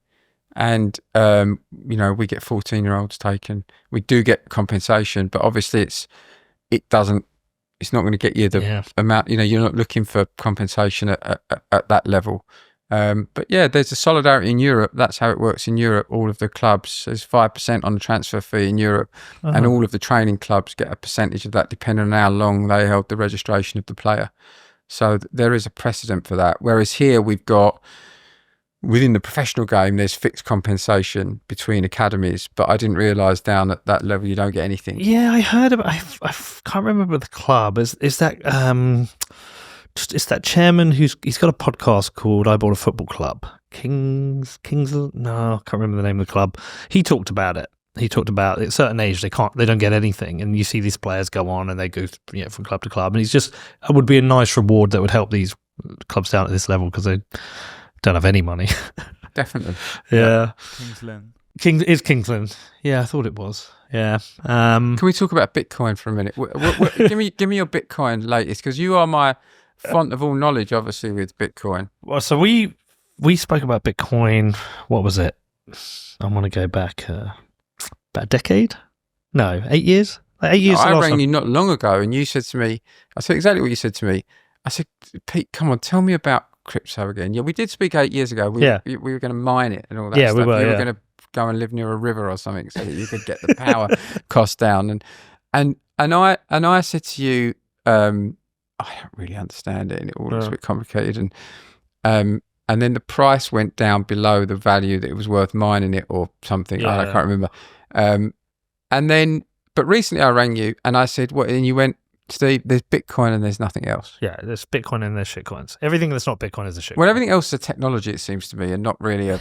Yeah. The thing about Bitcoin, the reason Bitcoin is different from everything else is because it's the one that's meaningfully decentralized. So if you want a form of private money, non-government money, that can't be switched off, it has to be meaningfully decentralized. And when China bans it, it can still carry on. And the way that works, like the simple version is you, I, Connor, everyone can have a copy of the Bitcoin software, and that holds the full history of every Bitcoin transaction that's ever been created. And so every 10 minutes, if I send you some Bitcoin, you send some to Connor, that gets added to the blockchain and goes out to everyone's copy. So it doesn't matter when they try and switch it off, there's always a group of people who've got the full copy of the blockchain. So that's the general thesis. And so it's very difficult to switch Bitcoin off. It's meaningfully decentralized. There's loads of nuance of detail I can go into where certain areas are and aren't, but generally speaking, that's the thesis. And what's really good about that is I did some work in Japan. We went out, made a film. There was guys trying to pay. I could not get my bank to connect to his. I just sent him Bitcoin. When I was out in El Salvador, in this place called El Zonte, everybody accepts Bitcoin. So I just didn't take any dollars this time. If you're an activist in Nigeria, if you're an activist in Russia and you need funds, well, authoritarian states will weaponize the banking system against you or surveil you. You can receive Bitcoin. So it's just it's a native currency for the internet, which can be sent around the world at the speed of light. That's basically what Bitcoin is. So that's the thesis. All the other ones are, I would say, centralized, which means they're very easy to turn off or influence or change. And so there's no reason to own it unless you're just having a bit of a gamble, a bit of a bet. But isn't it all gambling? No, I don't think so with Bitcoin What's the anymore. utility of Bitcoin? What's it actually for? It depends who you are, different people. But I say the best thing for me with Bitcoin is a way to save money, where the monetary policy of Bitcoin is unaffected by government. So the problem we have with our pounds is that we face the consequences of government printing too much money. We face the consequences of inflation. And so a great, 10-15% inflation we've had over the last couple of years, that devalues our savings. I mean, people like... But Bitcoin's pegged to currency. I mean, It is price pegged is to pegged to currency. So if you think about it, I do, as you know, my investing is in companies and things that create wealth and generate profit and that kind of thing. So, and I don't... my view on Bitcoin is I don't understand it. I don't see its use outside of people that want to do bad things. People that live in countries where the currency is hugely volatile. I can understand that why you might want to hold Bitcoin, but generally, do you hold gold? Do you hold any gold? No. Do you understand the thesis for holding gold? But I don't really hold with that as well. But I don't really agree with that. I don't think it's why people buy gold. I mean, I think the general thesis is fiat currencies always debase over time at different rates depending which country you're in. Yeah, but I'm not talking about holding. I would agree with that if you're holding just cash in the bank, right? But if you think about it as an investable asset, right, what you're actually comparing it to is investing in companies or bonds or things. I mean, Bitcoin doesn't give you an interest rate. It doesn't throw off any profit. It only fluctuates in value based on any given day, how many people believe in it or don't believe in it or are speculating on it, right? So, my problem is I would never invest enough in it that would make a difference, so it doesn't bother me. I invested in Nvidia in 2008. I invested in Tesla in 2015. They've worked out well. Yeah, they've been extraordinarily well. I also invest in a lot of, I invest in hundreds, if not thousands, of companies on the US stock market. I am one of those people who has come to understand that, I can make people money over a long amount of time. It's very difficult to make money in markets over a short amount of time, outside of creating your own business and working for yourself. But if you're investing, you need to invest in good companies that are building wealth, that are getting up every day, working hard, creating new products over a period of time. And that's what I just can't get hold of in Bitcoin. I don't know what it's for. Well, it's money. It's money. It's savings. It's digital gold. It depends who you are. But I do earn money through my companies. But when does it become money? It only becomes money when you turn it into money. Well, but gold is money. I mean, I could, if you were selling a house and I came to you and offered you gold, you might turn me down, but I could offer you gold to buy your house. But gold has a desirability because people like gold objects, right? So you can turn your gold. Scarcity. It's the scarcity that gives it value. But you could say it's scarce. I mean, it's still, there's an unlimited amount of it, presumably in the earth, that you could mine, right? So it's somebody's controlling the supply of it to a certain extent. The price controls the supply. And now the price of gold controls the supply quite a bit, in that there's certain gold that you can't afford to mine. How much of your, just on a percentage terms, right? How much of your wealth do you keep in Bitcoin, and how much of it do you transfer into actual fiat currency, as you call it? So I would say 95% is Bitcoin, and any free cash flow I have outside of 3 months for every single business and personally just goes into Bitcoin constantly. And very occasionally I'll sell a bit. I mean, I sold a bit once to get the boy a car, did the same for my dad, sold a bit to buy a house. But generally speaking, my trajectory is to own more and more and more, just because I know there's more people over time coming to Bitcoin. Don't you worry that, somebody can crack it, right? Somebody can just crack it. No, I mean this guy, it's all a bit, don't you think it's all like this guy, what's his name? Satoshi, who nobody's ever met, nobody knows who he is. Do you know when I wrote my lawsuit? Did you ever see about that? No, go on. So there was a guy who claimed to be him. That's right, I saw that, yeah. Yeah, so I had a 5-year lawsuit against him in the High Court, which I finally have just won. Right, well nearly done. bankrupted me. Really? Yeah. What, because you said it wasn't him? Yeah, I said it wasn't him, so he sued me for libel. And what was his plus point of being him? Why did he want to be him?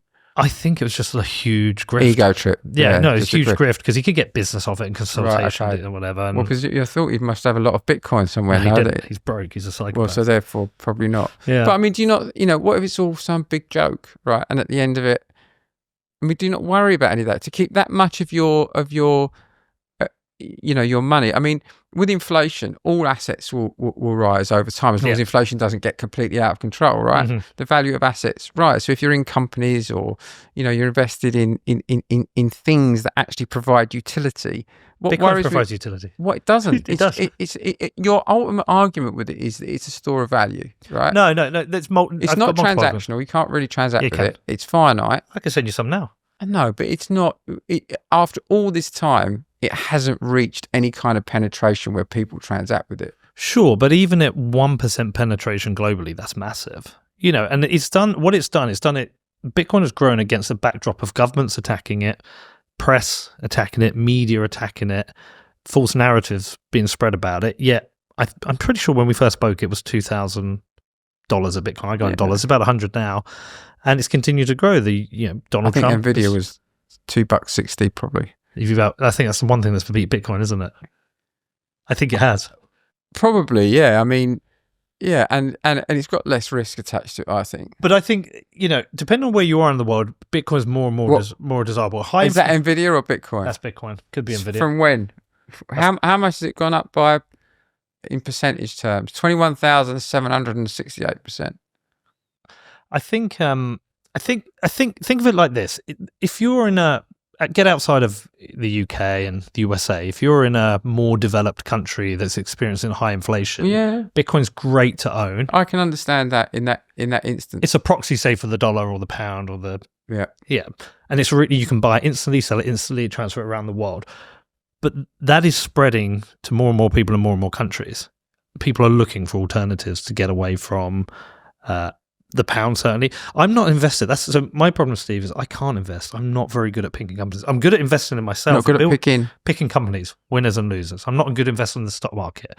I'm not okay, good but investor. that's because you think of the stock market as gambling. No, This is funny. not even This that. is the only thing. So you stick with this. Yeah. Come hell or high water, right? Whether it goes up, whether it goes down. That's what you have to do with companies as well. Can you get a chart of the S&P 500? Get a chart of the S&P 500. Right. So you're going back to 2019, right? Yeah. And you're showing me a chart that says from 2019 to now. Yeah. Through all the ups and downs, I can show you a chart of the US stock market from 19 of all time. We want. Can we have all max? Yeah, max it out. Max on the. Oh, I'm kicking your butt. And that's only 2000. I mean, you can go back to the year dot, right? Yeah. In the end, it's only ever gone up, and at the moment, it's probably at the highest point possible. But is that only going up because the currency itself is being debased, so it has to go up? Is that not essentially just a giant Ponzi scheme? It has to go up. Well, no, it's not a giant Ponzi scheme at all, because it's actual companies that are generating money and value. I mean, How many of those are zombie companies in there? Well, in the S&P 500, the best 500 companies, I mean, if you buy an S&P 500 tracker, the advantage of it is if a company starts doing less well, it gets out of the S&P 500 and they sell it and they buy the next one that comes in. But I mean, I wouldn't know where to, like with Bitcoin, I have to have one thesis correct. My thesis is that over time, people will prefer to have their money in Bitcoin than pounds. And so far, that thesis is correct.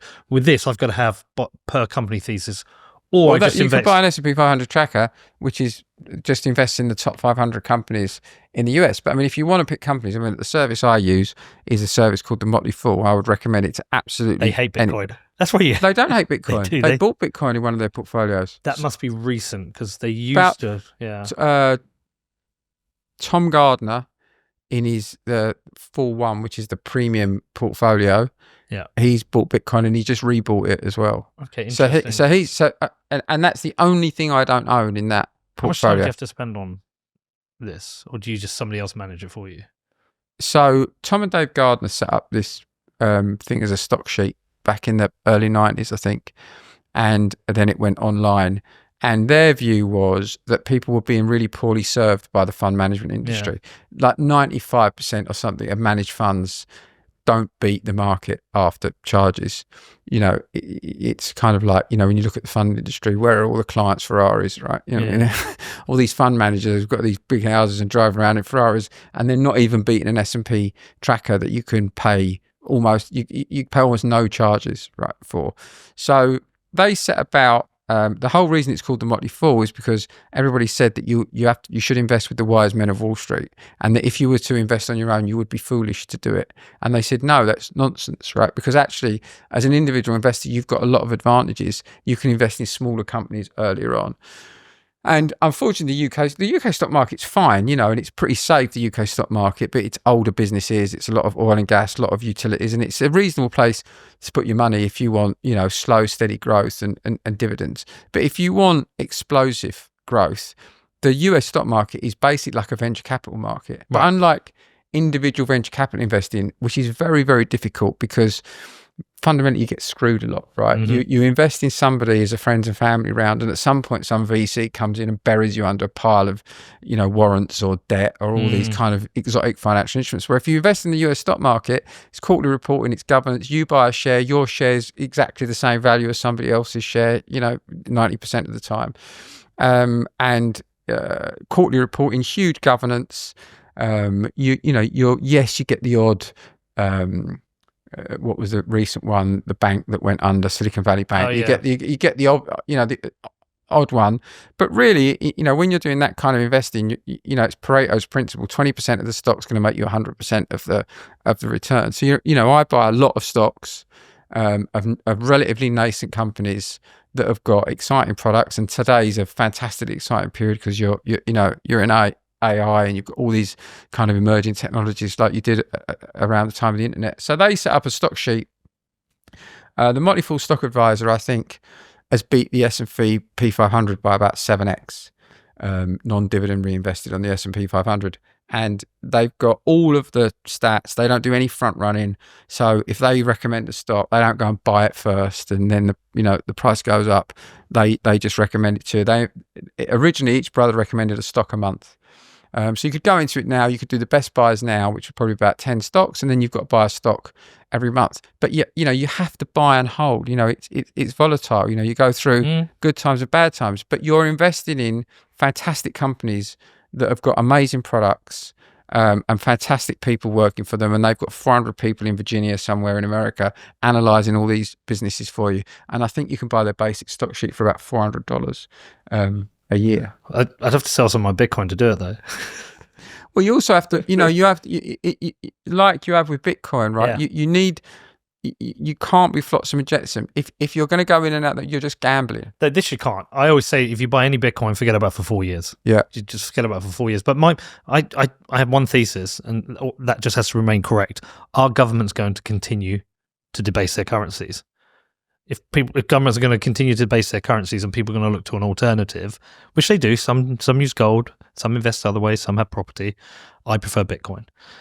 Do I believe more people will come into Bitcoin because of this? Yes, I do. So I just leave it in Bitcoin. And so, but what you're saying is you'd rather have your money in an asset of some kind, right, than you would in cash. There are lots of other assets to put your money in other than Bitcoin that will equally, if the currency becomes devalued, those assets will just become more expensive, relative to the currency. I agree with you. There's too much government debt in the world. There's an interesting experiment going to go on in America, isn't there? We'll see if they can, they can drastically reduce it. Yeah, exactly. Yeah, I think we need the same here. Well, I mean, look, the Bitcoin thing's really easy for me. I don't have to do anything. All I do is every now and again I just put some more money in it, and very occasionally I sell it. And I believe the thesis is correct.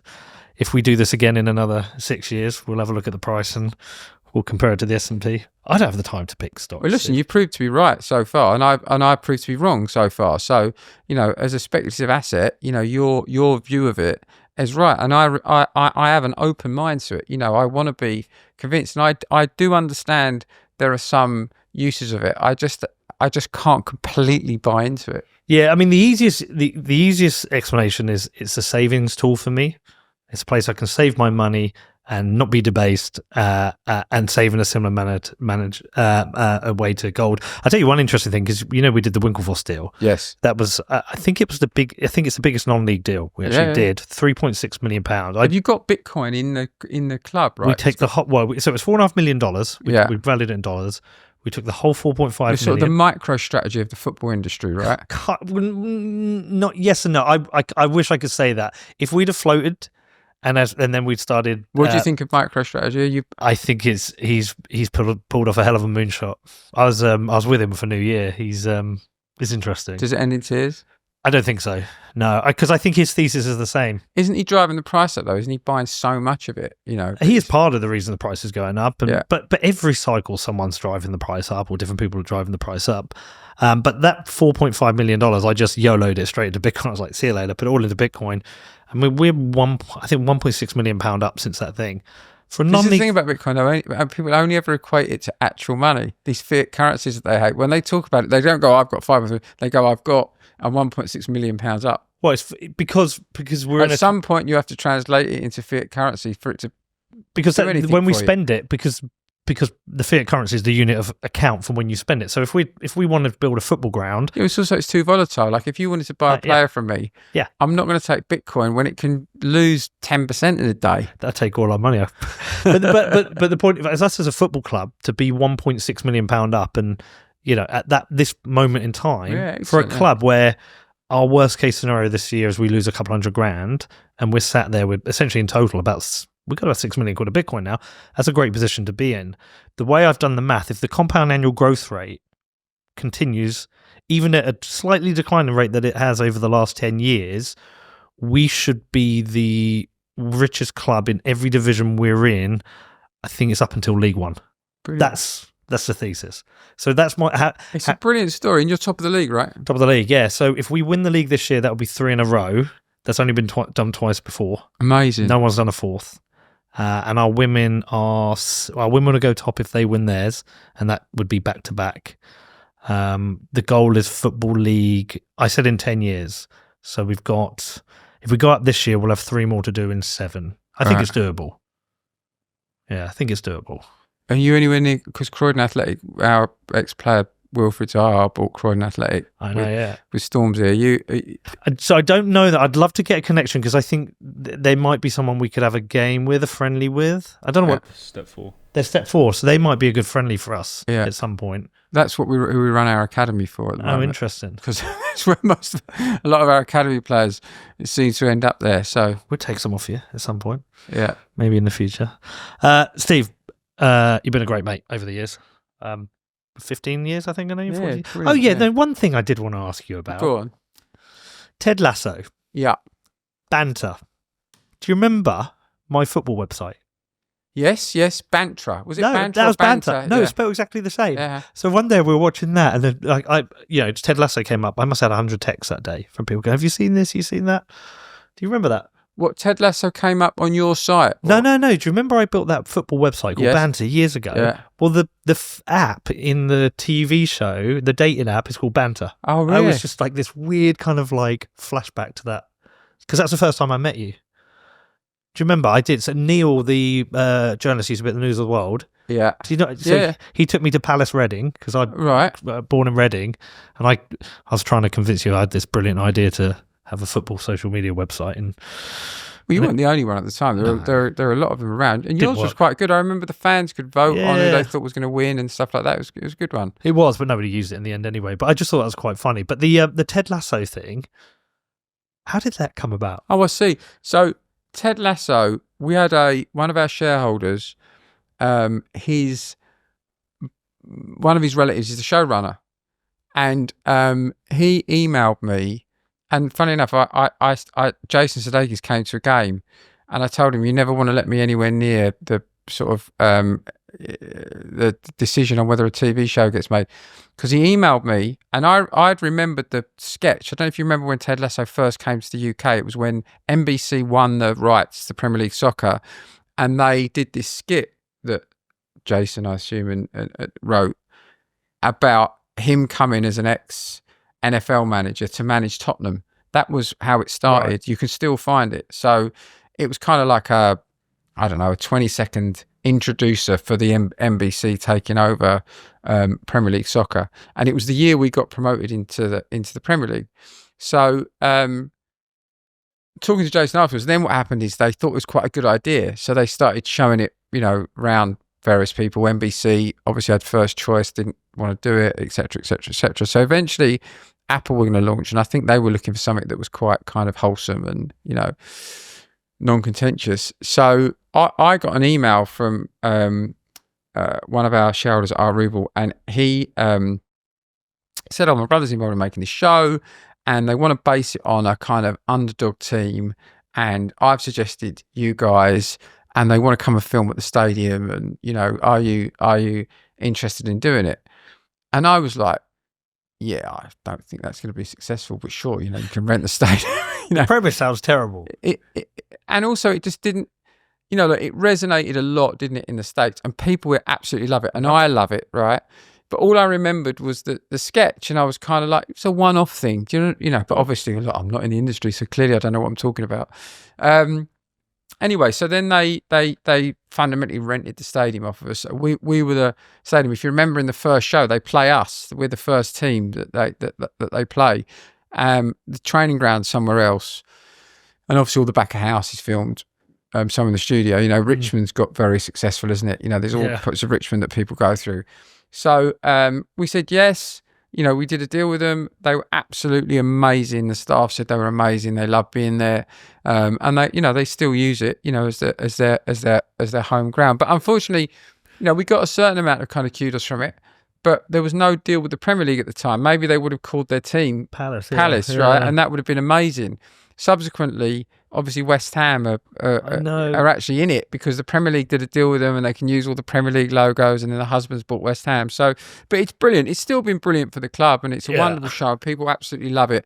And the cast came, Hannah Waldingham and Jason, and they all came and they were charming and lovely, and we had pictures of everybody on the pitch, and it's definitely put us on the map in parts of the US. So it's been fantastic. Yeah, I love it. I love the show. I avoided it for ages, maybe a year or so, just I thought the premise sounded terrible, but it's brilliant. So anyway, listen, Steve, you've been a good mate over the years. Appreciate you. Good luck. Hope you finish the season above United. Yeah, good luck with this. Yeah. And at some point, maybe you can loan us a player or two. Happy to. All right, nice Steve. to see you, mate. Cheers, Thanks mate. a lot. Cheers. Bye. Thanks, everyone.